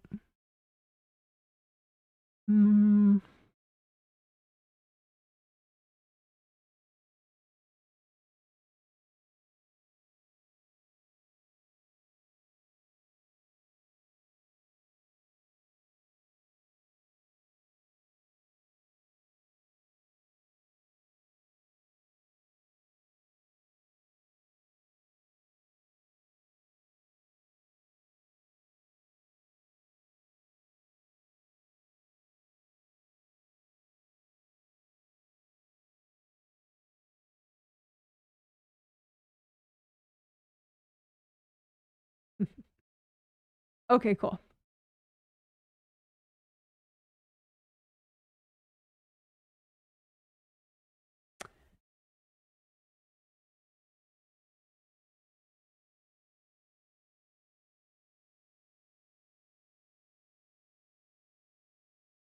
All right. So go ahead and imagine two rivers.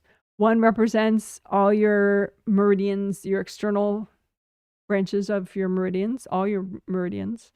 And then one represents your internal branches of your meridians. So the internal pathways that connect the organs and do whatever they need to do inside your body. So not on the surface of the skin. So there's the surface stuff, all your external pathways, and then there's the internal stuff beneath the skin. Right? And so one river for your external pathways, all your meridians. And just use gold light from your hands and notice what each river is like, the external and the internal. And just use gold light and unblock. Melt away whatever's not you. And again, your intention is you only want to see the problems that are healthy and gentle to fix right now. So that way, whatever you see, you can work on. So maybe you see some blocks like in a simple form, like maybe they look like big black boulders. And so you just melt those away. Or maybe you see like some dark clouds over the river, so you could melt those away. And if they're like spinny clouds, maybe that's invasive energy. So you just say, angels, can you recycle all that? And in fact, you can just, like as if you're sweeping the floor, sweep together all the invasive energy that's affecting either river and say, angels, can you recycle all that?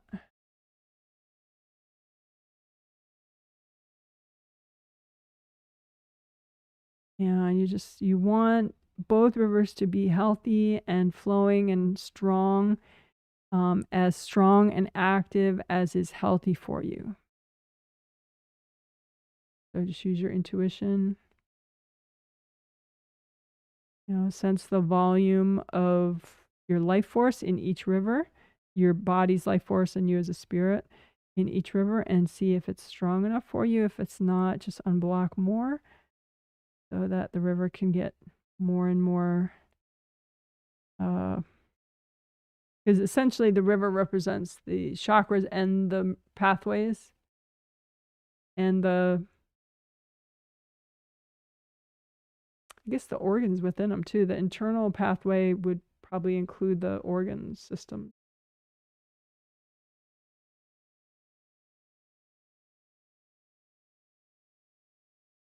So just use lots of gold light.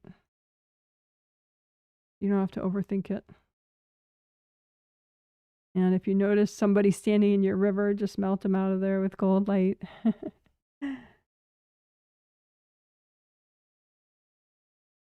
And if you notice a bunch of rocks there, you can intuit maybe that's from a part of your life, like a time period where you got pretty stuck. You can just use lots of gold light and melt all that away so that the river's nice and flowing.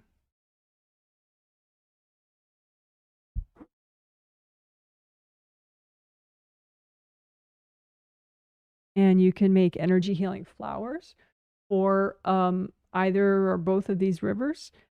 Just make out of universal healing energy. You can make it maybe red and gold. But if your intuition tells you to make it a different rainbow color, that's fine. But just make energy healing flowers for these meridian pathways, and then say, angels, can you double check my flowers? And once your angels check them, then you can go ahead and give them to these rivers, the healing flowers. Take some deep breaths.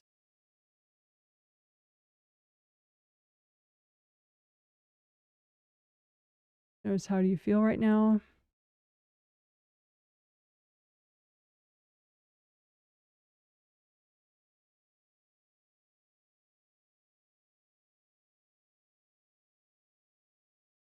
And notice some blocks that are healthy and gentle to get rid of in each of these rivers.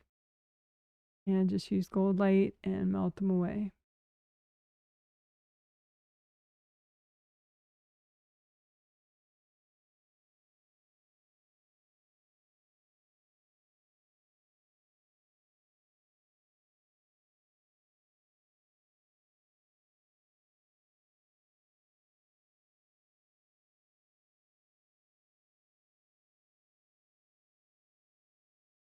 And if one of the rivers looks kind of sluggish and heavy, maybe like at the very start of the river, there's something there, like a big rock or something. You say, angels, can you help me melt this?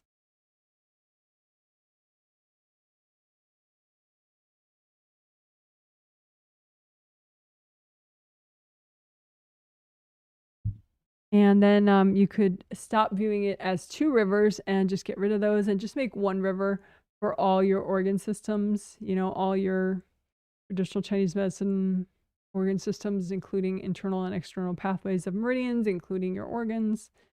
And just have that as one river and see how it looks to you now. You can look at how it looked, you know, 20 minutes ago before you did that healing. And then look at the river now. And you can notice some blocks that are healthy and gentle to melt away. And go ahead and do that.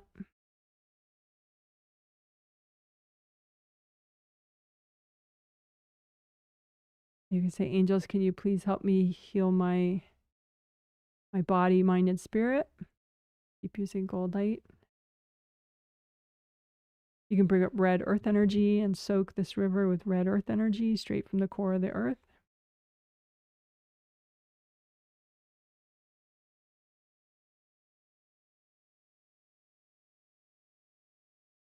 And wrap up with a couple deep breaths.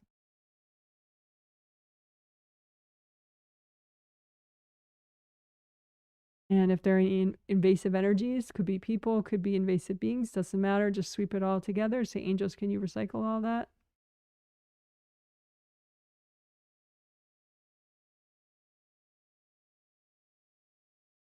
All right, good job, good job. Woohoo.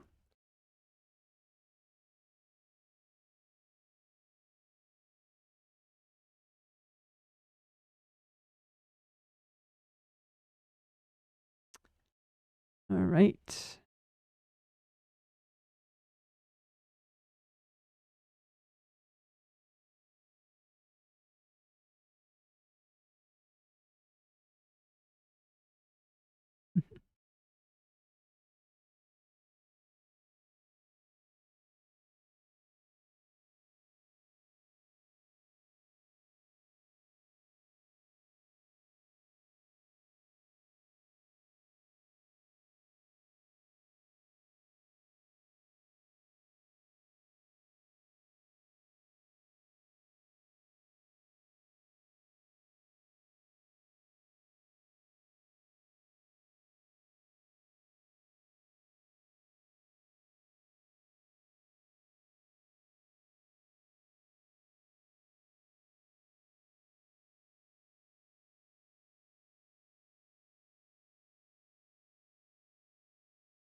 Okay, so this is a new technique that we're going to be playing with that I'm very interested in seeing how people experience it. It should be fun. And gentle. I think it'll be fun and gentle. So I'm calling it BBBT, Bye Bye Being Tunnels. And the whole technique is right there, composite copy and gold light. So we're going to be making a composite copy representing all the being tunnels in your body, mind, and spirit. And then using gold light just on the being tunnels themselves, not on the beings or anything else. Don't worry about that. Just imagine tunnels, you know, like little tubes, right? Representing all the being tunnels, and just lots of gold light, so much gold light. And then the rest happens without you doing it. You can say, angels, help me do this, but then just lots of gold light. And what it does is it causes like a mass exodus out of your space of invasive energies that use the tunnels to go back and forth. Because I guess they're like, oh, the tunnels are going away. They don't like gold light, you know, whatever. So then they mass evacuate and then they dissolve the tunnels themselves. And so then there's no more being tunnels. So it's a fun technique. But just in case you were wondering, this is one of those wowie kind of techniques. So I would not suggest that you do it in a public place. Even in your car in a parking lot is still what I would consider a public place. Parking lots have other cars in them. A lot of people have a lot of weird, janky energy around their cars. Certainly, I would not recommend that you do this while you're driving. This is one of those ones, it's like a wow kind of a technique. So it could attract attention. It could be like, you know, whoa, what was that? You know, so do it in a safe, do it in your home, you know, make your home nice and grounded and safe. If you regularly meditate there, or, you know, if whatever, your home is the safest place, and the most private place. So it's a fun place to play with this kind of stuff. Okay. I hope that makes sense. Let's go for it.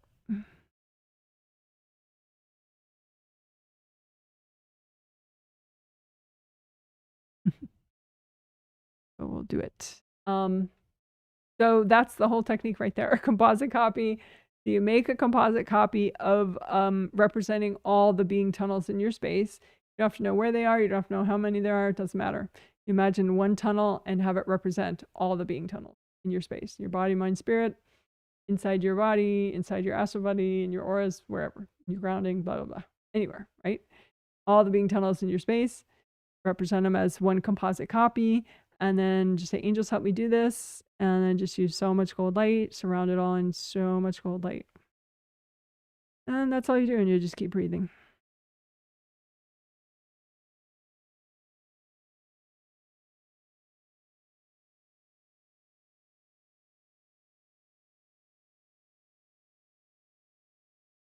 And as you keep breathing and you run so much gold light through this composite copy of the being tunnel, then the beings basically freak out and do all the rest themselves in a good way.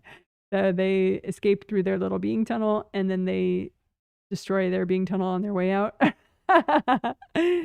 And then the gold light, you know, seals everything up so that it's not easy for them to come back. And you say too, angels, help me to, you know, do this safely and seal it all up safely. But basically the gold light does that.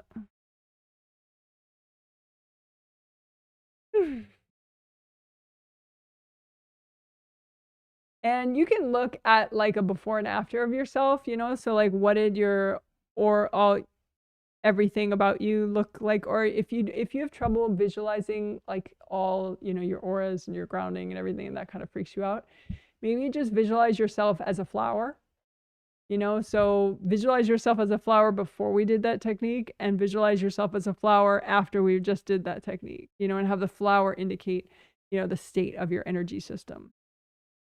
So the flower before and then the flower for now. And what's the difference that you notice?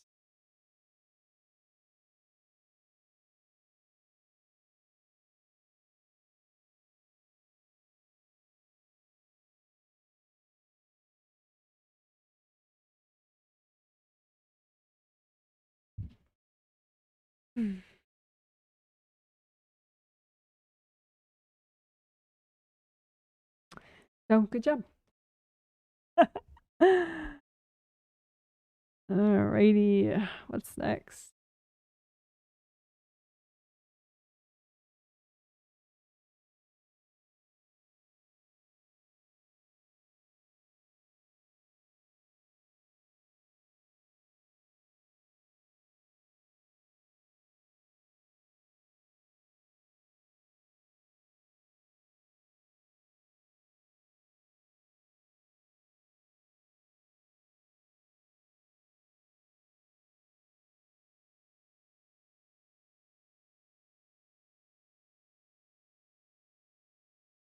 Okay.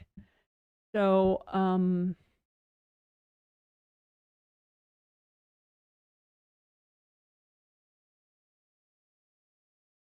this is easy.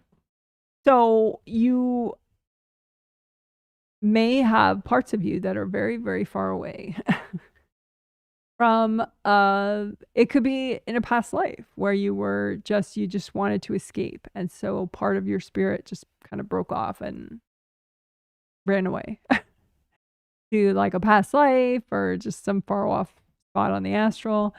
And, maybe that happened last week when you saw the news or something. You saw some political news or some financial news or something, or you had a bill that you couldn't pay, some stressor caused you to be like, "Wah!" and you ran off. Part of your spirit ran off. So the problem is that those far off parts of you don't tend to get the news of like, "Oh, I actually did end up paying that bill," or, "Oh, that political event that that came and that happened, but we're still all alive," or whatever. Like they don't hear the good news anymore, so they're just far off and stuck still. So it's good to imagine those far off parts and, give them the good news and help them calm down and get healed so they can come back, so you can have your energy again. Right? So that was explaining. So let's do it. So imagine your physical body and the part of you as a spirit that's in and around your physical body. And then in contrast, imagine the far off parts of you that have broken off and ran off. Maybe just last week, maybe, when you were a kid in this life, maybe various past lives, you still have scattered parts that are far disconnected from you.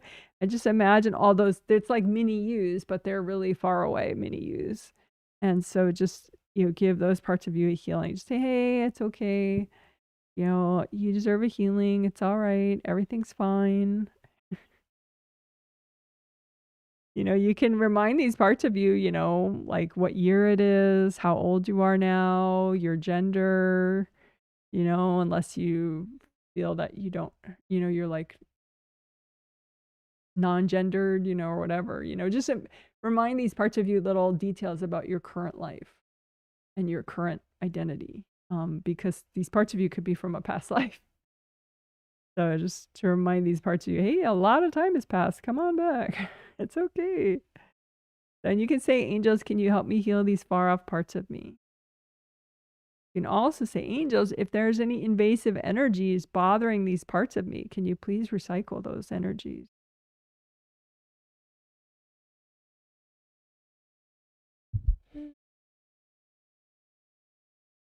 And then, so probably a lot of those far off parts have come back now and they're healed and you have that energy back. But just imagine like a couple more parts of you that are still that far off and just say, "Hey, it's okay." And just give those parts of you more healing.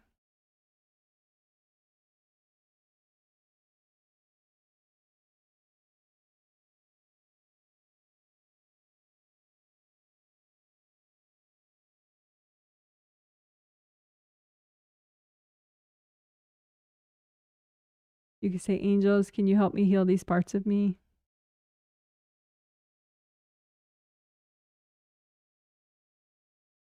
Take some deep breaths, wiggle your toes, touch your fingers, wiggle your butt.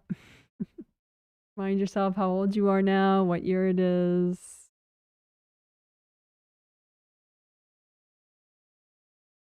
You can do like a tricolor earth energy soak. So you make your grounding red, nice big wide red grounding all the way down to the core of the earth. Use that like a big red straw. Bring up red earth energy from the core of the earth up, up, up, up, up, up, up. Soak every part of you in red earth energy. Breath, bring that down and make it an orange groundings for yourself and your spirit. And use that like orange straws and bring up orange earth energy all the way from the core of the earth up, up, up, up, up, up, up, up, up, up, up, up, up. Soak your everything in orange earth energy. Breath, it's okay to receive, it's okay to let go. Bring that down and make it yellow grounding. And make that like big yellow straws and bring up yellow earth energy all the way from the core of the earth up, up, up, up, up, up, up, up. Soak everything in yellow earth energy.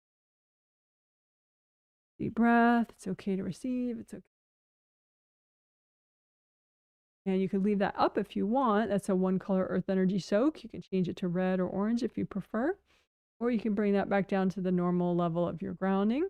And again, change it to red or orange or yellow, whichever color you prefer. Deep breath. All right, great job. So that was healing far off parts of you and tricolor earth energy soak.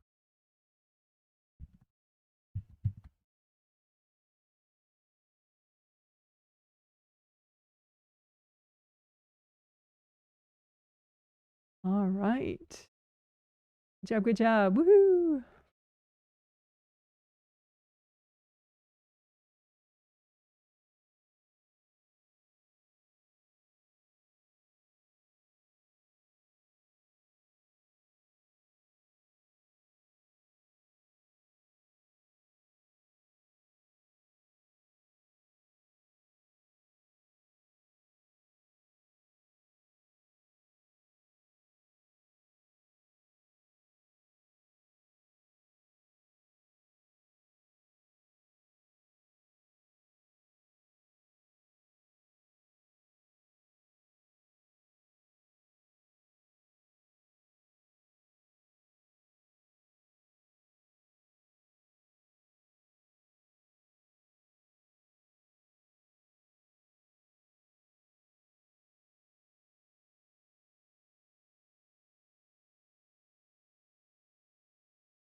All right.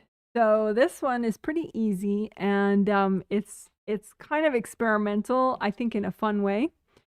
So AA conflict resolution flowers are angel assisted conflict resolution flowers. And as I said earlier, I do have a short video, probably like 6 minutes long or so, on that walks you through making those angel assisted conflict resolution flowers. It's essentially like if you want to improve your relationship with somebody, for any reason. But it is most commonly used if somebody keeps whacking you, like throwing energy at you on a subconscious level, and you're tired of having to repair your aura all the time, and you want to see if maybe you can calm them down a little bit in a karmically clean way. You could try this conflict resolution flowers, and but as I explained earlier, sometimes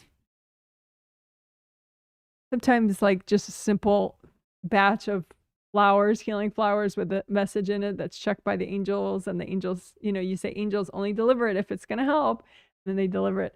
And that person just has so much pent up anger just in general in their life that it doesn't work. Like they're still pissed even after the flowers, and they still keep throwing energy. So maybe if with the angels' approval, the angels end up giving them 100 of those bouquets of flowers, or 500 of those bouquets of healing flowers from you, at a respectful distance, but maybe with like a lot more flowers, as maybe they're gonna like fight with the flowers and take their rage out on the flowers. But then since it's healing energy, the greater quantity of the healing energy might actually have a better shot at transforming their mood and helping them to ease out of their rage moment. So it's worth a try. Besides, the angels are not going to deliver them if it's going to make things worse. So why not? Let's do it.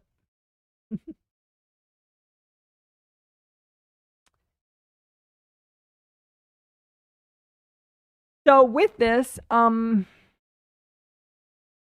you may be blessed not to know or not to have anybody really that's whacking you. So maybe then it's just somebody that you would like to improve your communication with on a subconscious level. Or maybe, yeah. So we could call these people, I don't know, just the people that you want to give these flowers to, right?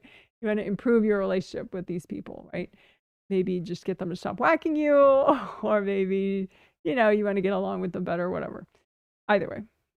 So just imagine those people at a distance, right?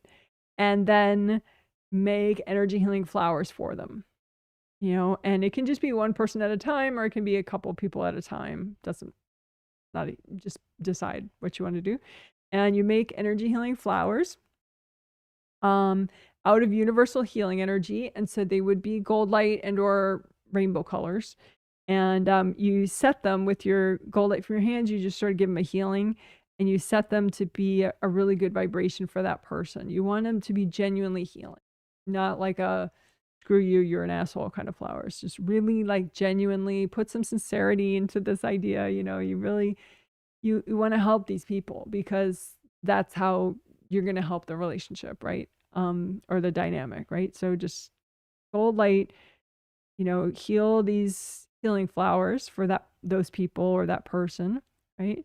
And then and you can put a message in them too. Maybe if the person, won't stop whacking you, just be like, hey, it would be nice if we could give each other, some distance, some breathing room, or whatever message that you think might be low, not so triggering, some diplomatic kind of message. Or, hey, I know you have a lot of stresses in your life. Something that's maybe empathetic or, neutral. And then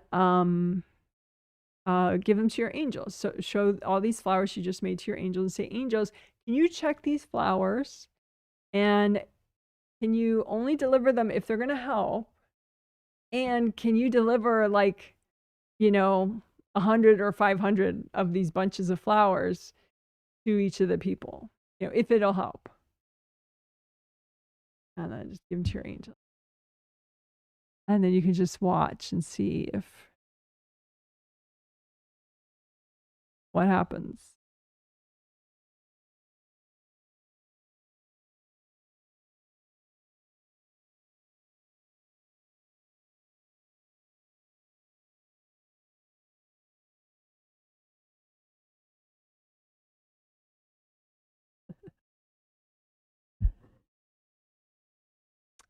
So I'm curious to see what you experienced, but I'll read some of what I noticed. Some people kind of like my example that I talked about before the start of the healing, where my birth father, he started attacking the flowers. There were so many of them that as he was attacking them, he got healed by all the flowers, because there was so much healing energy. And so then he started really liking them. Some people were like that. Some people, they weren't like happy by the end, but they were very mellow. All of a sudden, like the healing energy helped them, and they were like so peaceful all of a sudden. Some people actually were smiling by the end of it. Some people were still like mad, but they were like so much more peaceful about their madness. Like they weren't like in the mood to throw energy anymore. They were just like kind of grumbling.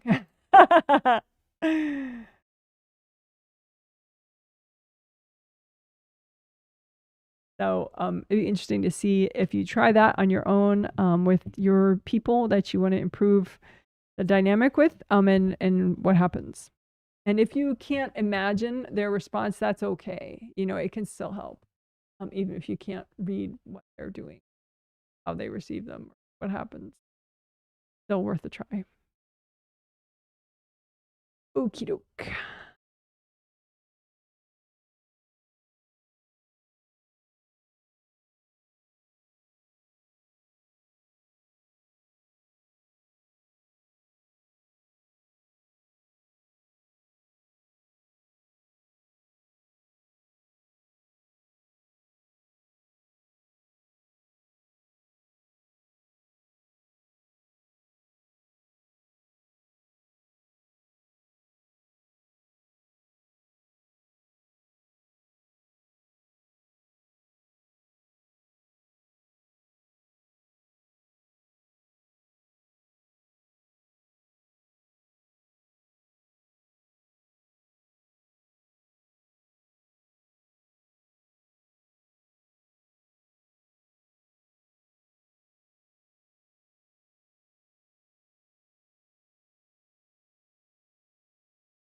Okay.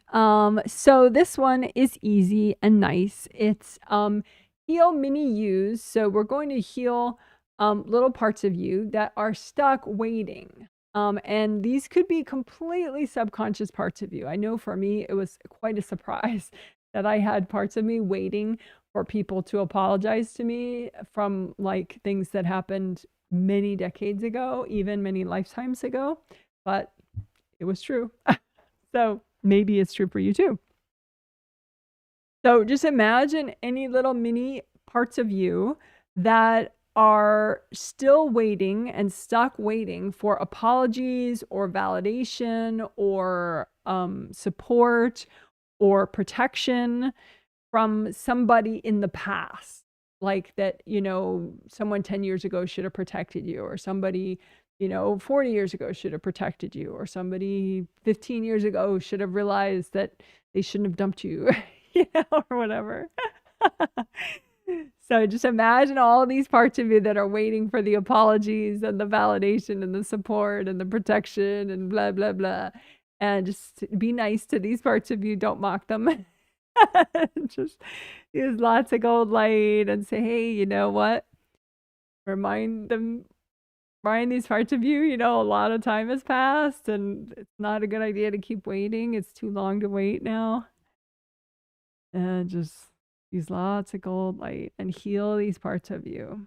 Because it could be frustrating that, you know, you never did get the apology, you never did get the support from that person. So just lots of healing energy. Just be like, hey, good news. We can just stop waiting and feel better that way. So just lots of gold light. Heal these parts of you that are still waiting for apologies, still waiting for, you know, the guy to realize that you're really a good catch. You know, you're better than the other lady. Or, you know, women just realize you were the better guy than the other guy, you know. Just stop waiting for them to figure it out. Lots of gold light. Hey, you know, it's whatever year it is for you right now, you know, if you're doing it today live, then it's 2026. You know, but just remind yourself, hey, it's time to stop waiting. Can't keep holding my breath, waiting for people. Lots of gold light. Heal these parts of you. And as these parts of you get fully healed and stop waiting, then you'll get your energy back. So they won't be separate parts anymore. And you could say too, angels, if there are any invasive energies affecting these parts of me, can you recycle those energies? Deep breath. And maybe somebody's courting these little mini yous. So wash away, you know, use gold light, melt away cords from other people. You know, maybe these parts of you are still kind of scolding these people from your past. So just melt the cords in between you and those people so that you can free up this energy of yours. All right. And if you still have any stuck parts of you waiting, just wrap them up in gold light and say, angels, can you help these parts of me?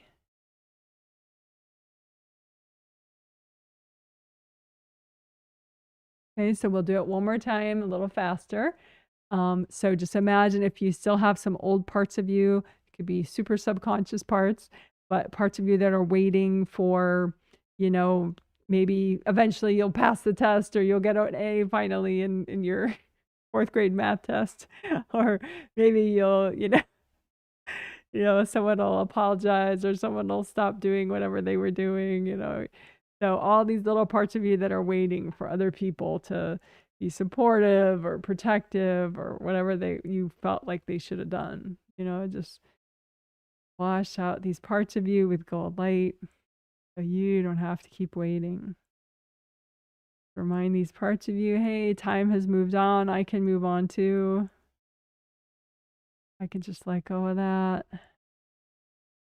and be healthy and well here in the present.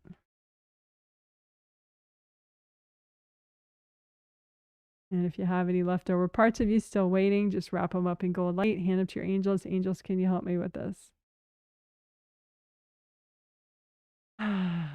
All right, good job, good job.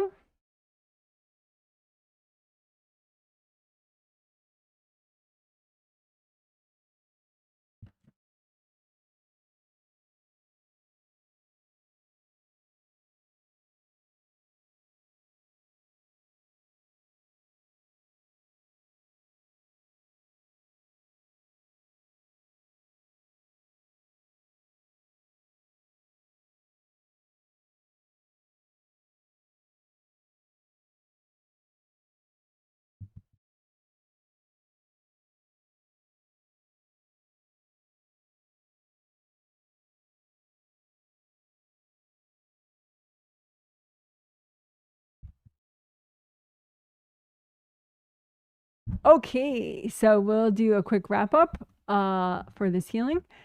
So reground, just recreate both your groundings, the grounding for your physical body system, the grounding for your astral body system, make them both red. See how that works for you, make them both orange. See how that works, make them both yellow. So which color helped you release the most right now? And switch back to that one. And then make a copy of your grounding out in front of you, both your groundings, and comb through them with gold light from your hands. Melt away the blocks, especially in the back of your grounding. Don't forget the back of your grounding, like your auras go all the way back here. So you want your grounding to go to all the this wide grounding all the way down. Unblock the back of your grounding. Unblock the back of your auras.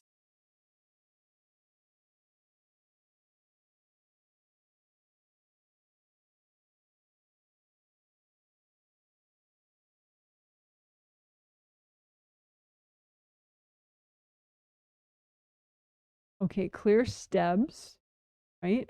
Stubborn triggered energy blocks. That's what STEB stands for. So it's just leftovers, right? Leftover energy blocks that still haven't cleared, even though we've done so much in this. So just put copies of anything that's still triggered anywhere in your space. Make copies of those energy blocks out in front of you and just use gold light and melt them away.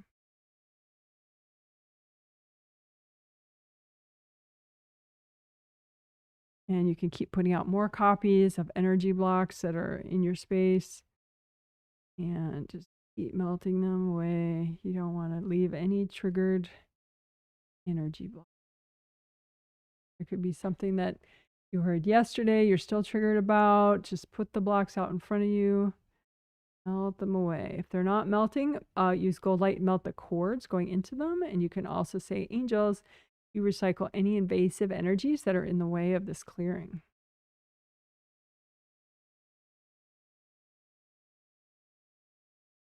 All right, good job. So that's clear STEBs. So align chakras is very easy. It's talking about your major chakras along your spine, your set of 7 chakras along your physical body spine, and your set of 7 chakras along your astral body spine. So you just imagine that area from the top of your head to your butt, your crotch, and use a really wide band of flowing gold light and let your chakras click into alignment.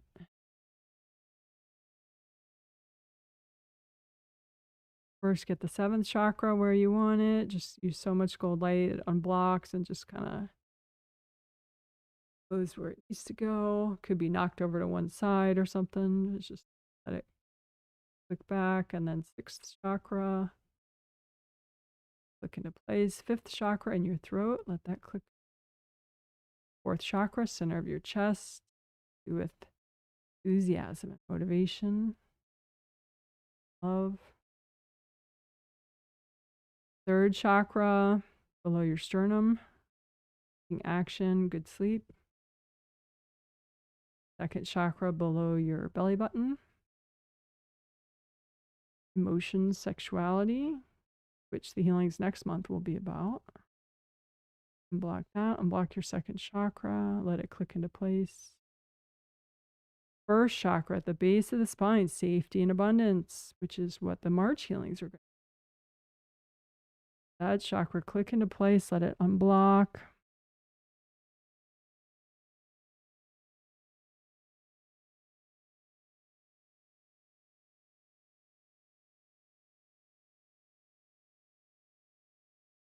And then unblock your spiritual path. So that's easy. You just imagine a road that's just for you, and it represents what you're meant to learn and experience in this lifetime.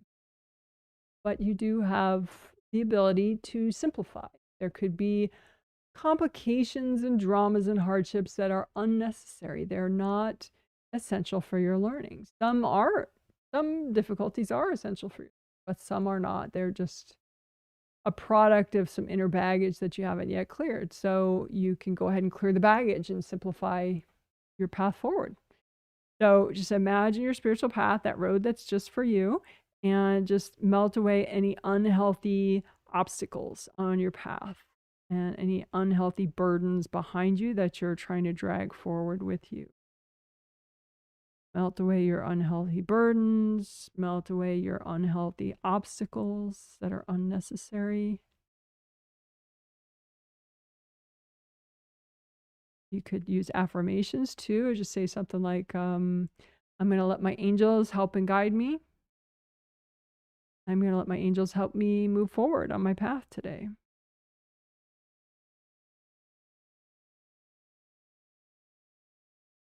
Check out the space above you on your path. Do you have sunny skies? Do you have cloudy skies?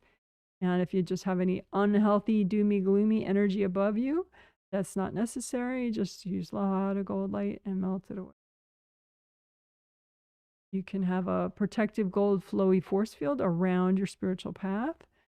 You can check that out. Maybe it has some holes in it. Just you could recreate it. Nice gold flowy force field around your spiritual path, so that it's not so easy for external energies to rain on your parade. You want to be able to look forward on your path, have clarity, and move forward on your path and make progress. See if you're doing that right now. Give yourself a little healing.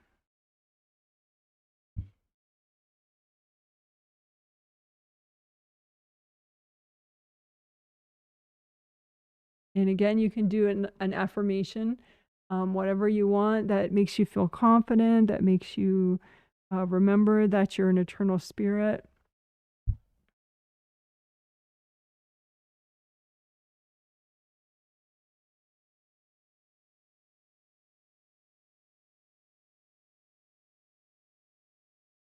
All right. And as we wrap up this healing, you can ask your angels, angels, can you give me a healing and help me to wrap up this healing?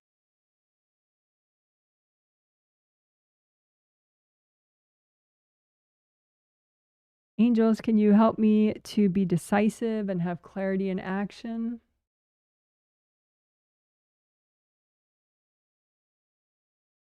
Angels, can you help me to have strong boundaries with group fear? Yes, we didn't do a ton with group fear. You could imagine if you have group fear on your path that's sort of cluttering your way. You can imagine them like big white rocks, group fear, and just melt away the big white rocks. Don't have to.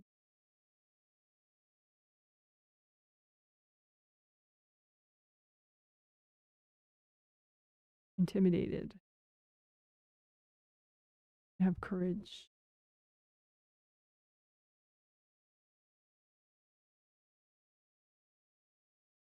All right. Good job. That's a healing. You're amazing. Woohoo! Good job, good job, good job. Yay.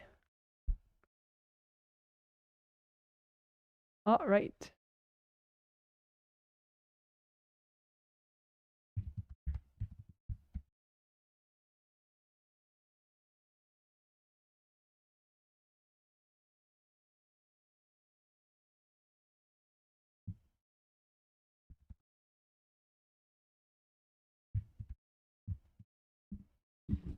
Okie doke. So that is the healing. That's the conclusion of the healing. And so then we can take a restroom break if you need it.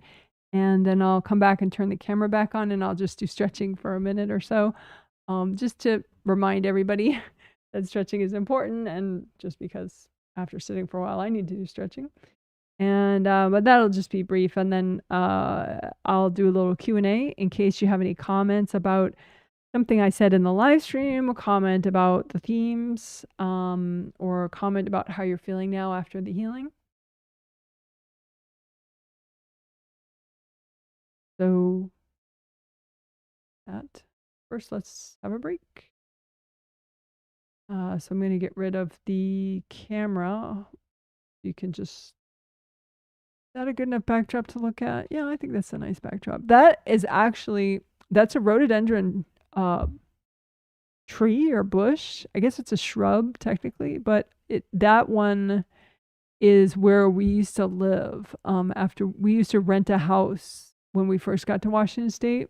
We rented this house for like 2 years, just over 2 years, and just down the street there was this rhododendron that was just so giant. I mean, it was at least 20 feet tall.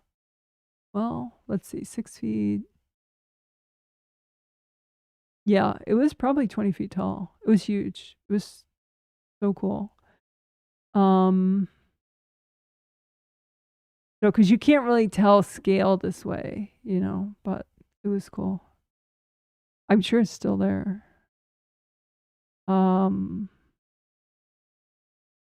Okay, so I will leave you with the rhododendron. And that is the state flower of Washington State, where I live. There we go.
I'm looking for the camera so I can turn the camera back on. That was Felix the kitten typing there.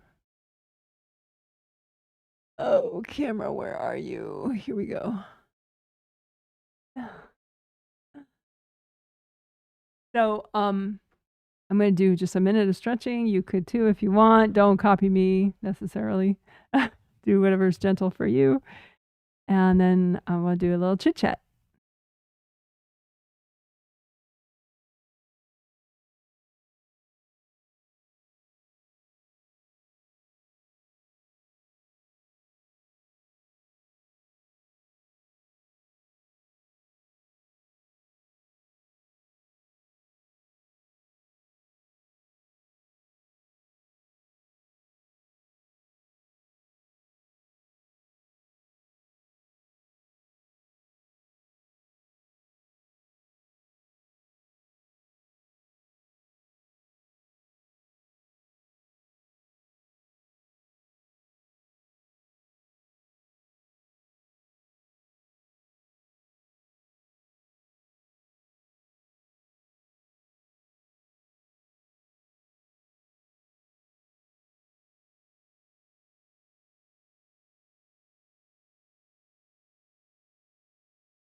All right. Hello, hello, hello. You had a good break?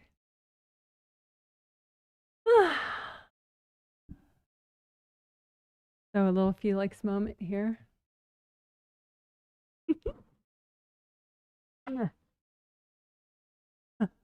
Felix is one with my microphone. Very good boy.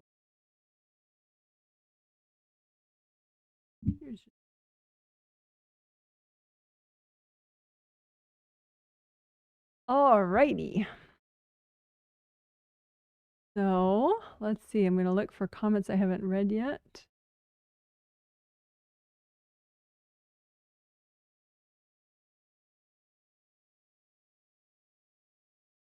It says 67 degrees in Central Texas. Central Texas. How about that? We don't hear weather from Texas much, do we?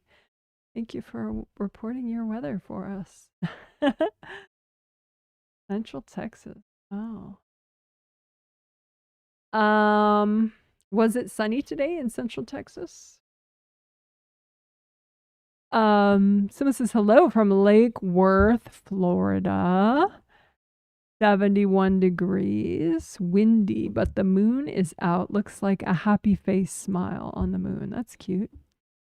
If I buy healings for people that don't know consciously that I buy the healings, do the lessons stay with them for their next lifetime? Well, okay. So, interesting question. So it's similar to like okay, if I buy somebody, or if somebody buys a healing for like their mom, right? But their mom doesn't know they're getting the healing consciously, but I asked their mom on a spirit level, you know, telepathically, and their mom said, yes, you know, I would like that. So then I'm going to heal their mom.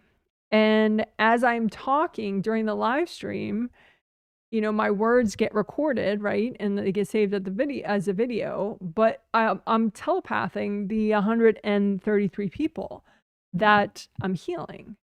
So I'm teaching them as I'm working, right?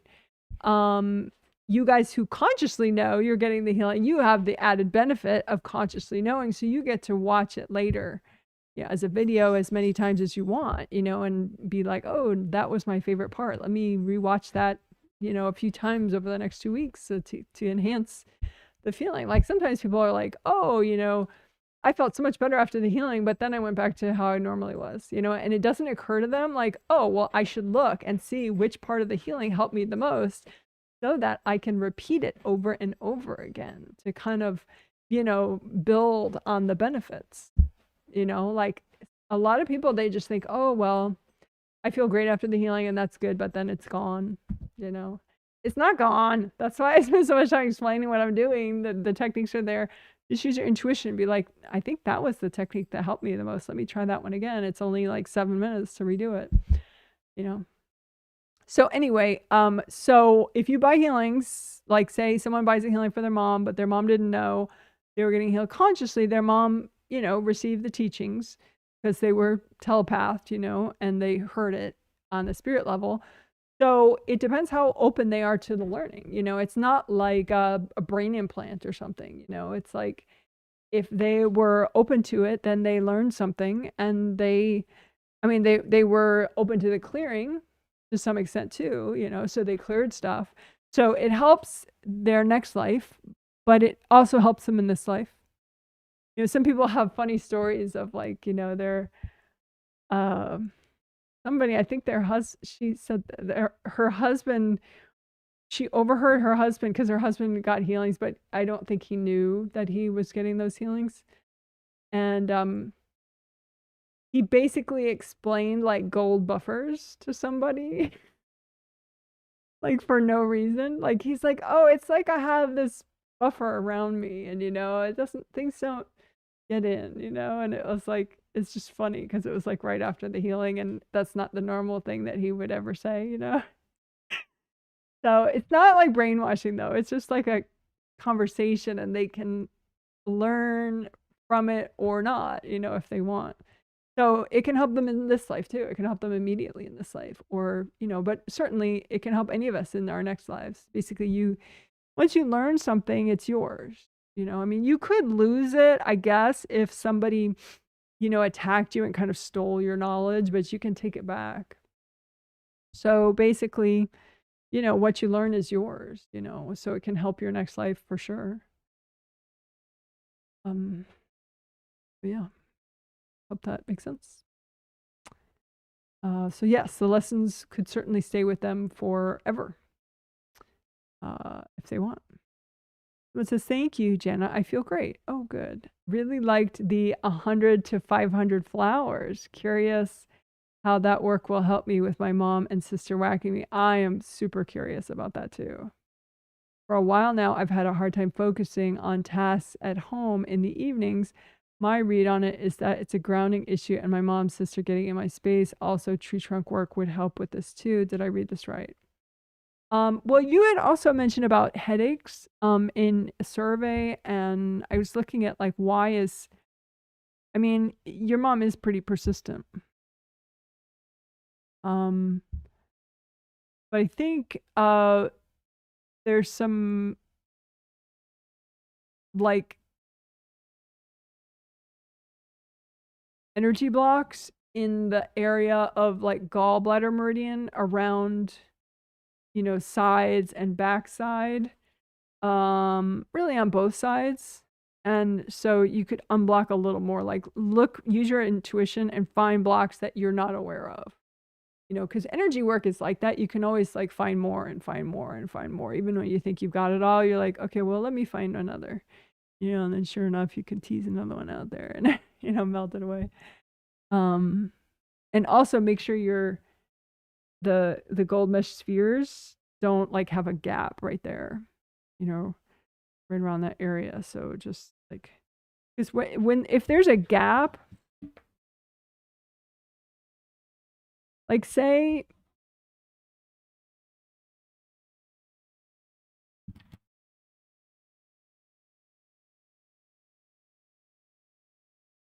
okay, say this is like all the scribbles there, that's like the yellow scribbles, that's the gold mesh sphere. Okay, and then the circle there with nothing in it, that's the gap where like there's a gap in your gold mesh sphere there. And so right around the edges of the gap, it's like there's extra compression. So you just find the edges of the gaping hole in your gold mesh sphere and just use extra gold light there so that it just grows back. So then you don't have a gap there in your gold mesh sphere. But anyway, yeah, I'm really curious to see if the 500 angel assisted conflict resolution flowers is going to make a difference. I think it seems like it does with them, but we'll see.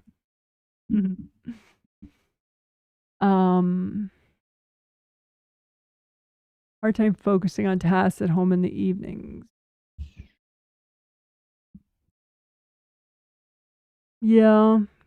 Seems like the back of your grounding gets a little blocked. So yeah, you said it's a grounding issue. And yeah, and your mom and your sister and your space, yeah. Yeah, I would agree with that. Would tree trunk areas help? It'd be okay, but I would just do that like the gold mesh sphere stuff that I was talking about. The you know, redo your gold mesh spheres right there and look for blocks in the gallbladder meridian wei qi aura because it seems weaker than it should be right there. Yeah. But then yeah, try those the several hundred angel assisted conflict resolution flowers. See if that helps calm them. Righty. Someone says, thanks, Janet. Feel pretty zen. Cranky during the day. I've been irritated by my mom lately. I think she's whacking less, but glaring at me. Oh, I was curious. Accurate. Was I in 7 through 3 before the healing? How did my spouse do things? Okay.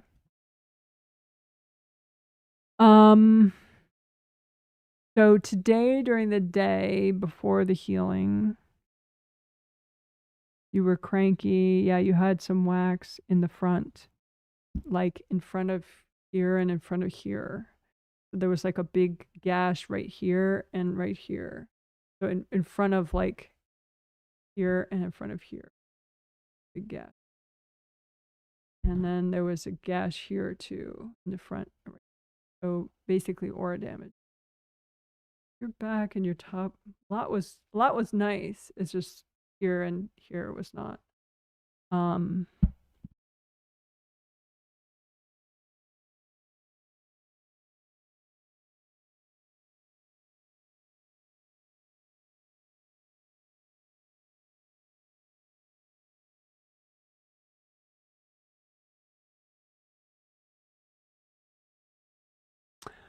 One of your spouse's exes, the one who it's her son that I'm healing in this healing,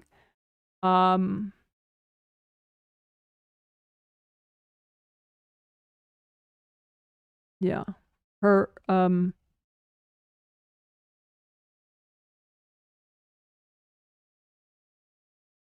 don't want to say names or anything, but yeah, the one who had a lot of kids with him. That one. I think she was the one that was whacking this morning and mid-afternoon. So maybe you could try those 100 to 500 angel-assisted conflict resolution flowers with her. That would be fun. Your mom does look like she waxed less. Exciting. But you could also try those vast, much larger quantities of angel-assisted conflict resolution flowers with her. See if that helps even more. But yeah, it looks like she.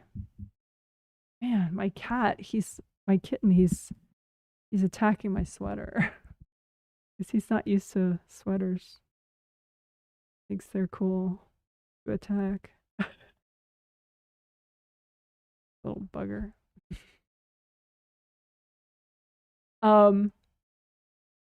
But yeah, so is your mom attacking less? Yes, very much so. She will just whack you like once. Ow.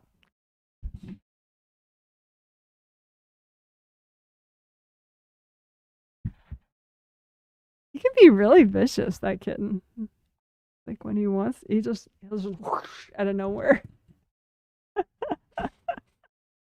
I think he thinks he's playing a game, but it's not a fun one. Anyway, yeah, so your mom whacks a lot less, and when she does, it's just like one little swipe, but it's much less like devoted to like chopping you into bits. You know, it's very half-hearted. So yeah, that's exciting.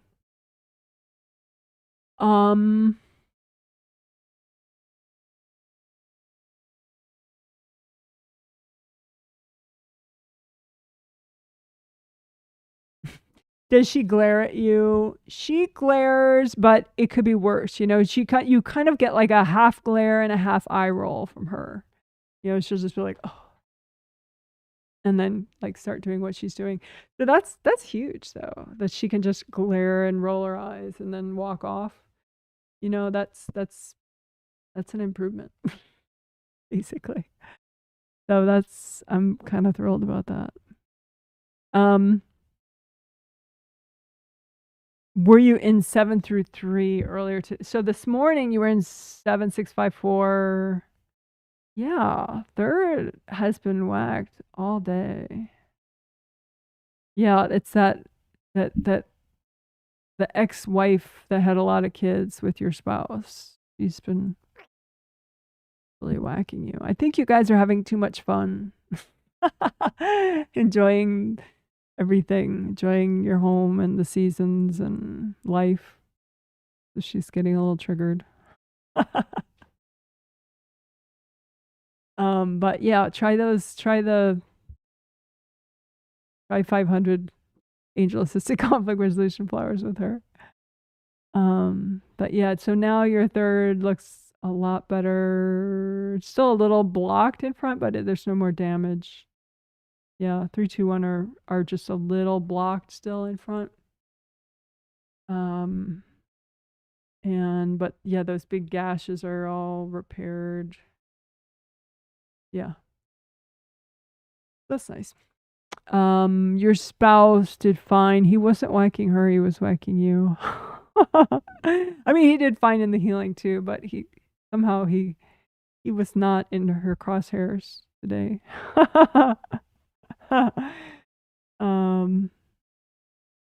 His favorite part was the less technical sections. That's cute. We did low detail walkthroughs and healing in 2 of them during the 5 essentials section. The grounding section, we did a low detailed section where it was just grounding and then healing everything without a lot of technical terms and stuff. And then in the back of head, we did first a low detail back of heads thing where it was just, you know, healing all that, but without talking about all the detail. And those were his favorite. Interesting. Someone says, I became decisive about getting a TCM treatment and got one today. You go, girl. TCM, for people that don't know, stands for traditional Chinese medicine. In other words, acupuncture, you know, all those meridians we talk about. That's great. and got one today. He explained to me about my energy systems, and I feel so good. How cool. Yeah, see? Isn't that nice? Yeah, see? And it's so great if you find a good PCM practitioner, because then, you know, you have that as a resource now for, you could do preventative wellness, like just once a month or whatever your budget allows or whatever, just even when you're not sick, because traditional Chinese medicine, it's so in depth. It's like energy healing where you can, there's always more that you could do and improve. And traditional Chinese medicine, they're so attuned to like really subtle imbalances that haven't necessarily shown up as like major physical symptoms yet. And so you can address them way before any sort of sickness symptoms happen. And like energy healing, it can help in so many things, not just physical, emotional, mental, sleep, life outlook, all that good stuff.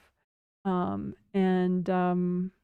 then too, you have that person as a resource. If, heaven forbid, you actually start getting sick, then you can make an appointment right away, and get that physical level assistance. If you don't want to just do the energy healing work, because sometimes things get so rooted in the physical that having a physical treatment is priceless. So good for you. My husband and I have been using, acupuncture visits for decades. I mean, I haven't gone in a long time, like a couple of years now.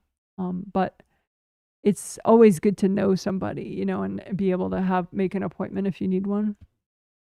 So yeah, good for you. That's amazing. Someone says, thank you, Janet. I am feeling relaxed. Oh, good. I also did the angel assisted conflict resolution flowers for 3 people, your husband, your sister, and your past friend, and you put their initials. Thank you. I noticed the flowers couldn't reach my sister. Looks like an invasive being smacked. Let's see what else you said. Smacked them. My friend, it felt really needy and got stuck triggered. Hubby took them though. It looks like my mom got in the way with my sister's flowers and with my former friend. It feels like I shouldn't have done it. Well, that's what your mom says. Oh, man. Yeah, sometimes you still have agreements. I know that you've worked on clearing a lot of kind of control agreements with your mom, but apparently you still have 1 or 2. So you can look at the agreements that come between you and your friends and you and your loved ones, that allow your mother to come in between, and to police your relationships with others. And just imagine any agreements that you have with your mother that allows her to control your relationships. And just use gold light and just, angels, help me do this, and just adjust the agreements. Which most likely means totally destroying them, but just use gold light and let them, and have your angels help you, so that angels help me to be as healthy as possible. But yeah, that's good information that your mom was able to block you giving things to others that your angels had approved. Interesting. I mean, I think your angels. Oh yeah, that's interesting. Your husband liked him. He's like, could you do that more often?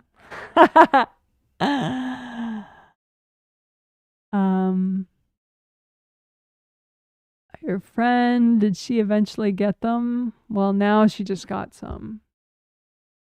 Guess you cleared the agreements with your mom, the control agreements with your mom. So your friend got them now, and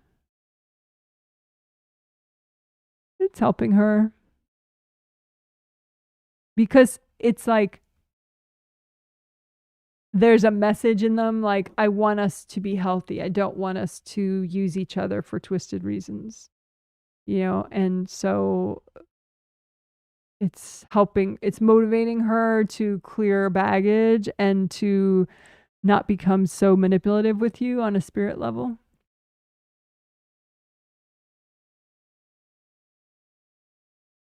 So she's kind of pulling out of your space.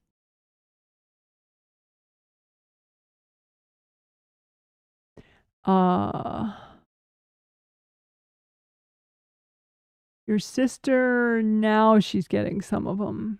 Now that you cleared that control agreement with your mom. She likes them.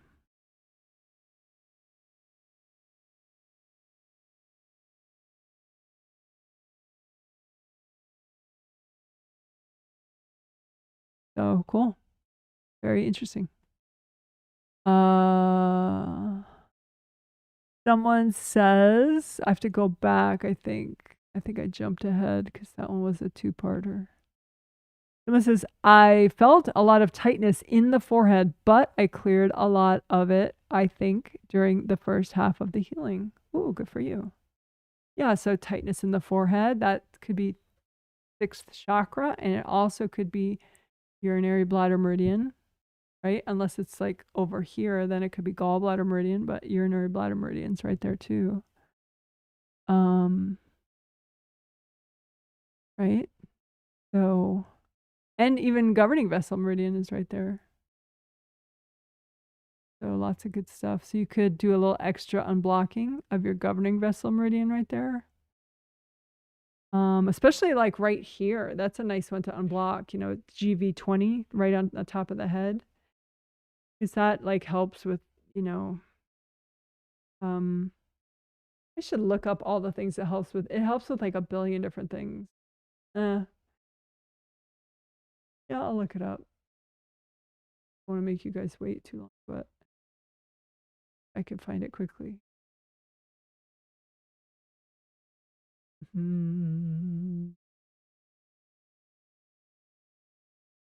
Aha, I can. Thank you, angels. Okay, so GV20.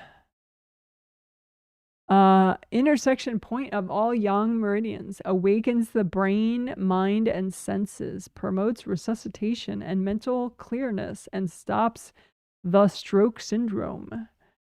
Causes yang to ascend, benefits the vital qi, and elevates the clean qi, calms the spirit, and stabilizes the will, clears the brain and mind, adjusts qi of governing vessel, clears heat and stops spasms from convulsions, bleeding, extinguishes liver wind from upper body and pacifies liver, expels wind and cold of head and clears the orifices, increases yang qi to prevent excessive bleeding, cools the body, stabilizes body against shock, blah, blah, blah, blah, blah. Athlete's guts point. Maybe that means courage for athletes. I'm not sure. And then if you use it with other points, it does all sorts of extra stuff, blah, blah, blah. What else? Yeah, that's pretty much it. So lots of good stuff for the spirit, the mind, calming, clearing the brain, help some organs. So good stuff up there.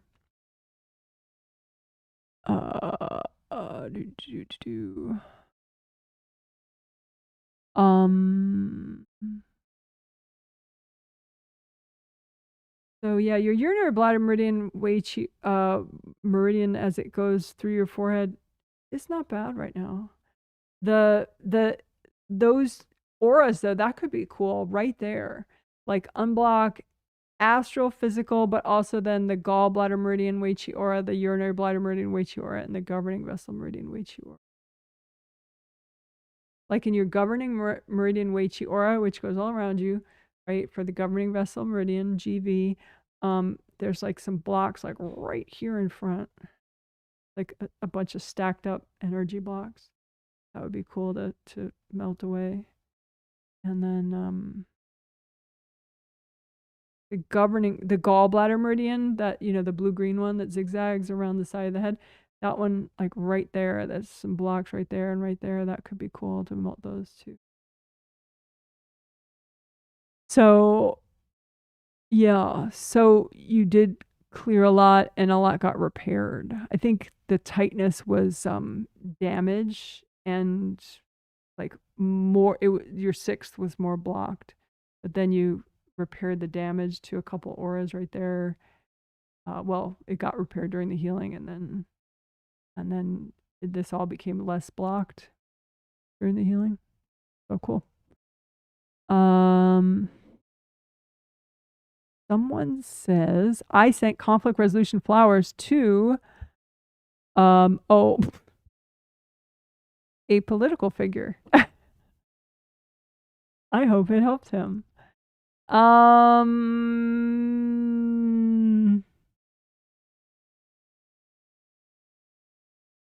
Your angels couldn't give it to him because he's so high profile that it would make a lot of invasive beings aware of you. So they couldn't deliver them.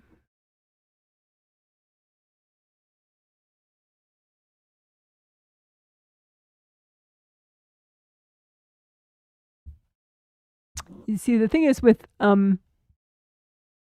yeah, if you do something with a high profile figure like that, like a globally relevant person, it's kind of like being a group healer. Like all the big invasive beings notice you in a way that, you know, they're not nice. The invasive beings, the bigger ones, you know? So, I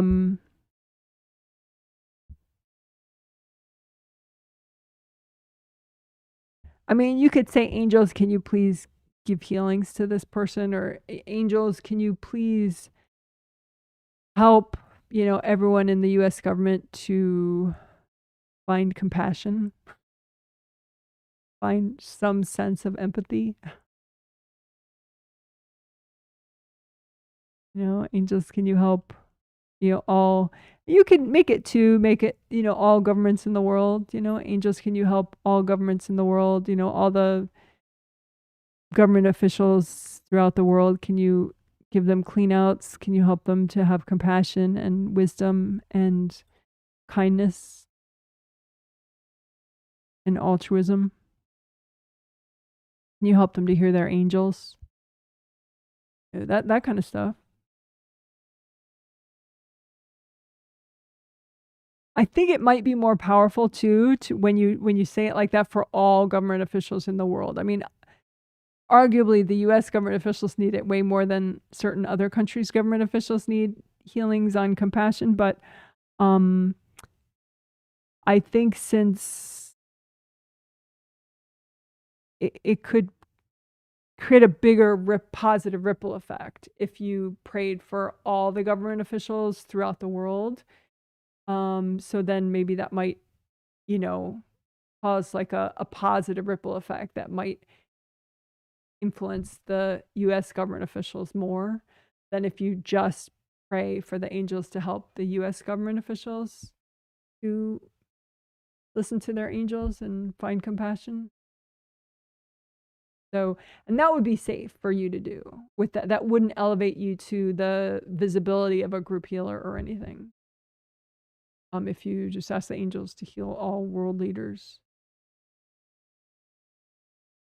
So hope that makes sense. So that's probably worth its own little chapter title. So,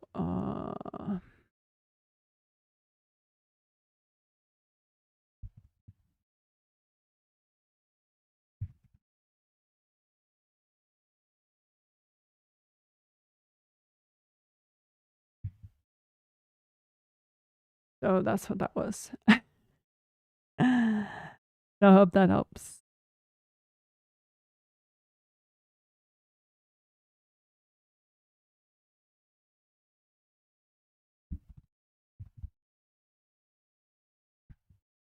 Okay, moving on. Someone says, thank you for the healing. Felt low level anxiety with life path, but after the healing, I'm feeling it way more.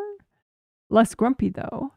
Guessing mom jumped in my space. Okay, so low level anxiety. So now you're feeling more anxiety after the healing with your life path, but less grumpy. Guessing that your mom jumped in your space. I want to make sure it didn't continue. That comment didn't continue. No, it didn't. Okay, good.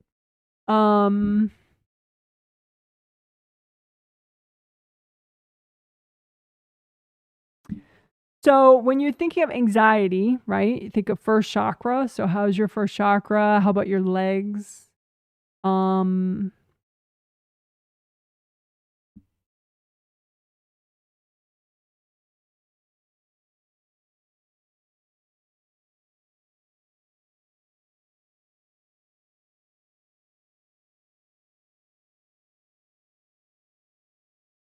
It does not seem like either of your parents. I know that's a shock. It looks like somebody else. Not that they are not capable of jumping in your space and making you doubt your life path, but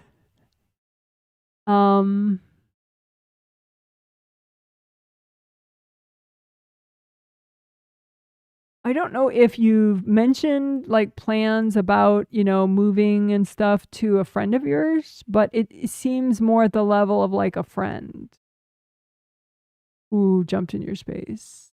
But they definitely think they're helping. So,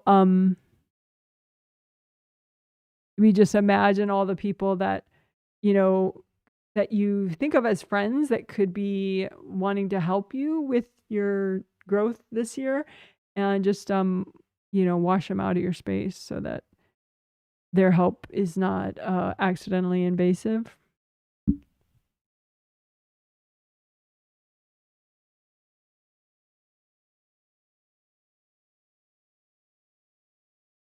One thing you could do, sometimes I do this, if you have people that are really like friends that are really into showing support and stuff, and they can be confused about boundaries, you can make okay, so say there's your life path, right? Which is supposed to be just for you, right? Sometimes you can get friends who jump onto the path and be like, yeah, do it, do it, do it.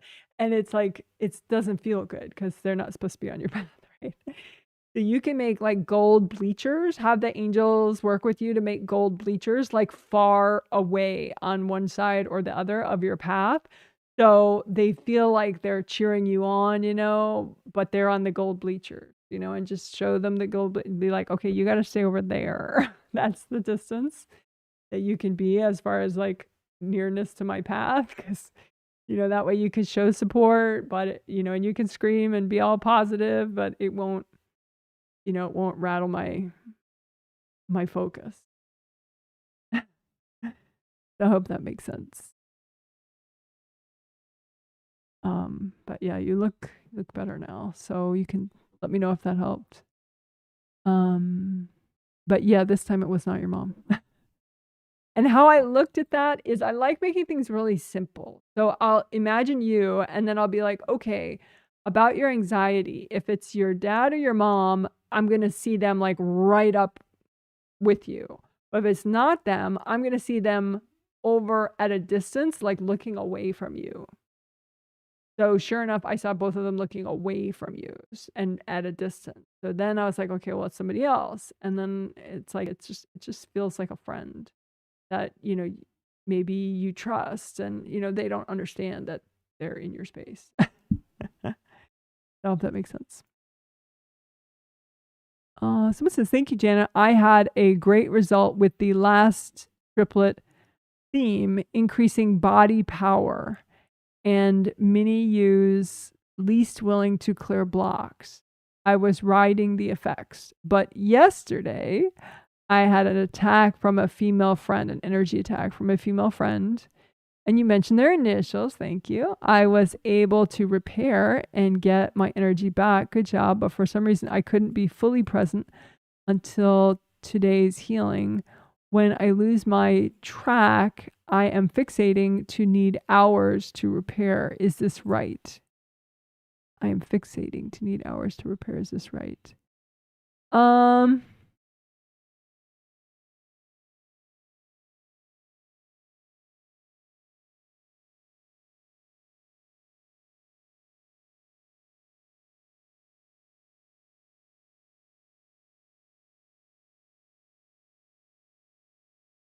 Well, you did a pretty good job. I mean, I think you just missed like some of your chakra filaments had leaks and rips in them. It seems like she really like blew up a bunch of chakras and there was a lot of force to it. So that just kind of like it damaged the filaments too. So the healing repaired the chakra filaments. I mean, I didn't like overtly heal chakra filaments. It's just that I used a lot of gold, so it just healed a bunch of stuff that needed healing.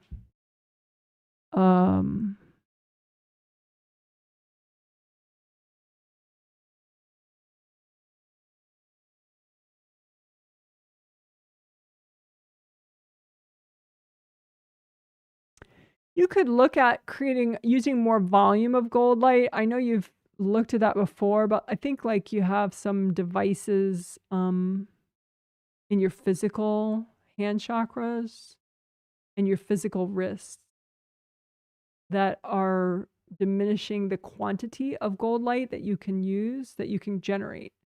So you could work on your physical wrists and your physical hand chakras and just, remove like silver discs and like white sticks in here and stuff. Just old, seems to be all past life devices and hard objects. Just so that you can up the quantity of gold light that you're using when you're repairing. Because if your quantity of gold light had been more yesterday when you were doing repairs, then maybe, you could have just kind of accidentally repaired the chakra filaments as you were repairing the chakras.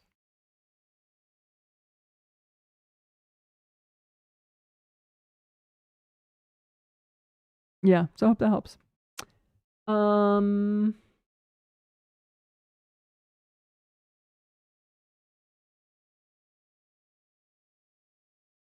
So yeah, I mean, I think you need. I mean, yeah, ideally just being a little more relaxed. When you heal, you kind of go hyper into detail and complexity. If you could just kind of relax and use your intuition and just think of it more as like a game or a journey, and then maybe, but I think the quantity of gold light really is the main thing that you could work on. So hope that helps.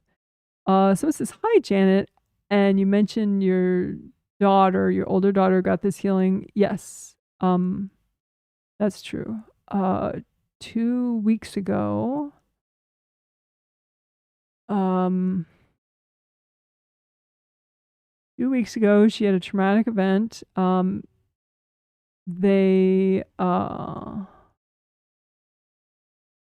Okay, so yesterday, so she's had some traumatic events. How is she doing now?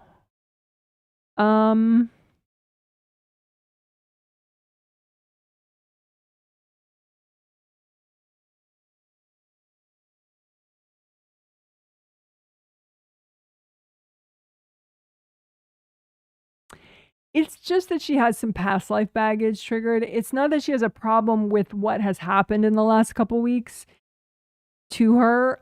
It's that there's some past life experiences that it reminds her of. And those experiences she wasn't done processing.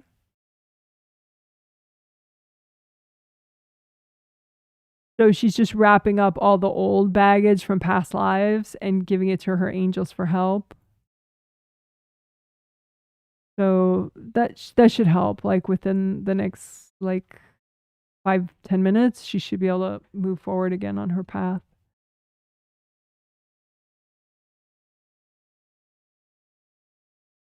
I mean, it looks like the experiences that she's having is definitely, it's not like unnecessary. It does help her in her growth. It helps her a lot. So it's definitely not accidental, the experiences that she's having, and it's helping her to clear a lot of past life baggage, helping her to get more present.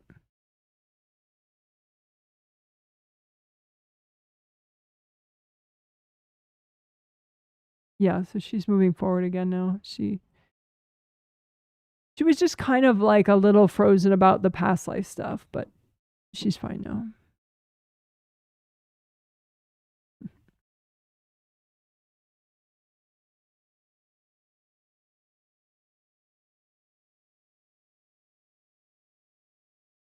I reminded her she can sort of unplug from like the group mentality of everything that she's going through, you know, because sometimes it's like you can get so caught up in what others think and what they're saying that it's a little deafening to your own inner wisdom and ability to calm yourself. So she's good. She's good. Someone says, "Hey Janet, I was clear and decisive about ending my collaboration with a certain work person. Feel like my angels are happy about it. She did whack me some after I emailed her, but or repair worked. You go, girl." And now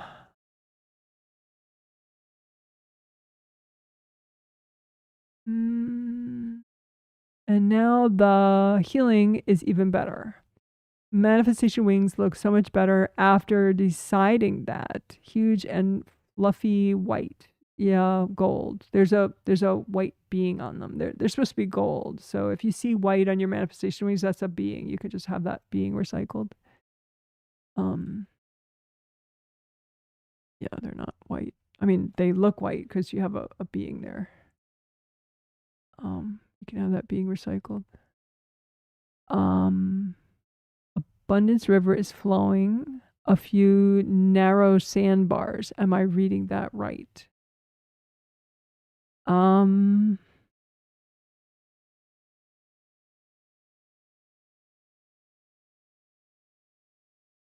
I mean, yeah, your abundance river is flowing for sure. I always like looking at, well, how can you make it more? You know, not that is it flowing versus not flowing, but just like, yes, it's flowing.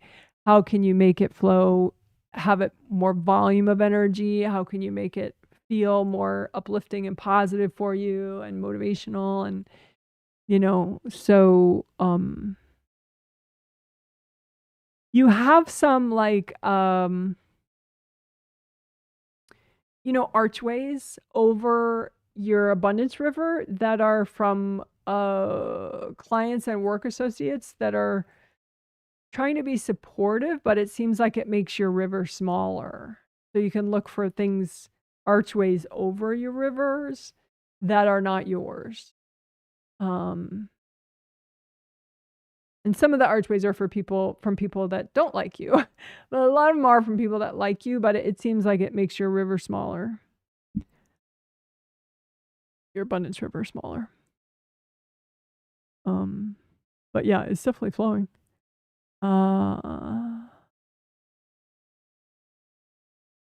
So yes. And then you say again, also her beings don't seem interested in me, maybe because I ended the agreement to work together. Well, I think a lot of the ones that were interested in you have been recycled. So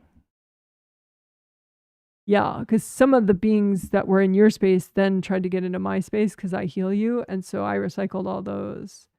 And then you recycled some that were getting in your space from her as well. So the ones that would want to get in your space have all been recycled already. Yeah. Someone says, "Thanks, Janet. I was wondering if it was unsafe to do." Yes, about giving a healing to a very famous government official. Oh, well, thank you very much for the words. So yeah, in a nutshell, if someone didn't hear that part, it'll be its own chapter called Getting Healings for Government Officials. And yeah, it would elevate you to a very visible level, like as if you're a group healer. So big invasive beings can notice you and be very persistently invasive, let's say. Anyway, oh well, thank you very much for the words on how to ask the angels to help. I really will ask for all in the world to find and show compassion. Yeah.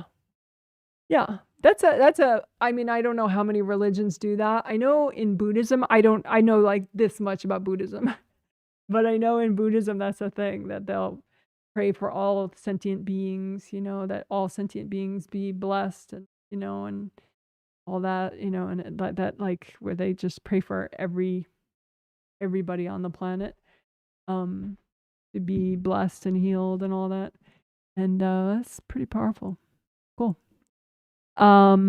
Someone says, thanks, Jana. I was wondering, oh, I read that one. Someone says, my friends.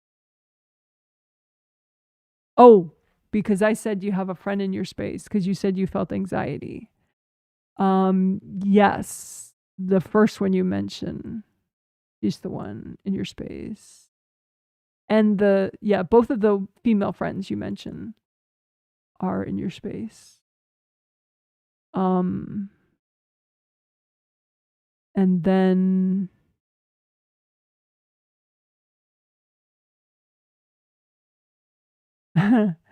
yeah, so both of the women you mentioned, they are in your space. And then the one that sounds like a guy name, I don't know if it is a guy name.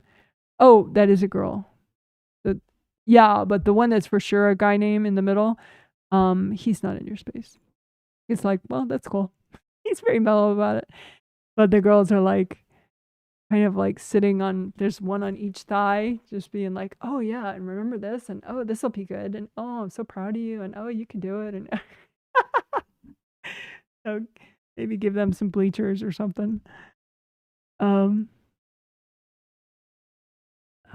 So it says, thanks so much. Recycled the white manifestation wings being and removing arches on Abundance River. That is super wide. Then it's super wide. Yeah, isn't that nice? Yeah, it's a good example of sometimes people think they're helping, but it's, there are places, within your soul that are just supposed to be for you. So people often actually, they just get very invasive with their support. So it doesn't mean you can't have friends, you just have to, wash them out and help them find a respectful distance with which to cheer for you. All right, well, cool. So let's see. Are there any animal stories? Well, I guess we learned today that my kitten Felix likes attacking sweaters. So that's fun. But overall, for a kitten, he's I mean, because he doesn't have another kitten to mess around with, so it could be a lot worse. He's pretty mellow for a kitten. I mean, he's an older kitten. But he's huge though. Like he was stretching out. I had my legs up, and he was stretching, like along my legs, and he's like as long as like his span when he stretches from his toes to his toes is like as long as my legs, and I'm a tall person. I'm like just under 6 feet tall. I mean, not that he's 6 feet tall, but whatever, from my crotch to my feet, however long that is, that's how tall he can stretch. So he's a big boy. We don't know if he's going to get even bigger. Pretty wild. But anyway, so that's that. Izzy, our dog, he's doing fine. Thank God for now. I mean, when pets are old, it's like they're fine until they're not fine. But right now, he's definitely fine. Just really nice. He deserves to be happy. He's our senior beagle, who was all three of the beagles that him and then the other two that have since passed, were used in laboratory experiments, from a very young age. So, but he got out of the lab when he was 2.5. He's had a lot of good years out of the lab. Good. Let's see, other animal stories. I haven't been checking the cam much on my phone because sometimes when I check it, I'll like spend a half hour trying to figure out like, oh, well, this cat scared away this cat and blah, blah, blah. And it's like, I look at the clock, it was like, Jesus Christ, I would just spend a half hour trying to piece together the soap opera of these cats, you know? So I haven't done it as much lately at all because I thought it's like, oh, this is Felix actually before he stretched out as much as he can. But see, this is my legs, my feet. That's him.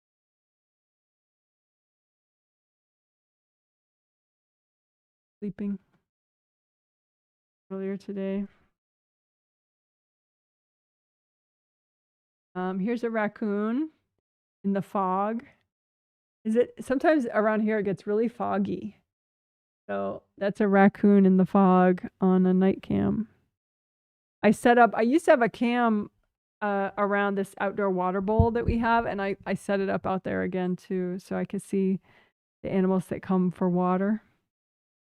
Here he is again. Here's that raccoon again, looking really cute. So that's the raccoon in the middle of the night. All the fog. Cute. That's at 2:13 in the morning. Someday. This is that cat that I called Shaggy. See him right there? That's the water bowl. The green thing is the water bowl that I put out for whatever animals want water. And then that's a wood chip pile that I have. And that's Shaggy. We call him Shaggy. I don't know who he is. I have to ask that guy, the sort of slightly cat hoarder guy up the street, if he knows who that cat is, but I haven't asked him yet. Let's see other good photos to show you. There's the back end of a deer that was by the night cam. I only picked up the back end of it in the night cam. But it's still kind of cool. I know that there was a deer in our front yard at night. Was at, again, almost 3 in the morning. 3 in the morning is a busy time out there. Funny. Yeah, that's pretty much it as far as. Here's Felix in a box. Cats always like boxes. Oh, whatever. I rotate on. Anyway, so not much. Oh, we did get some weather that was so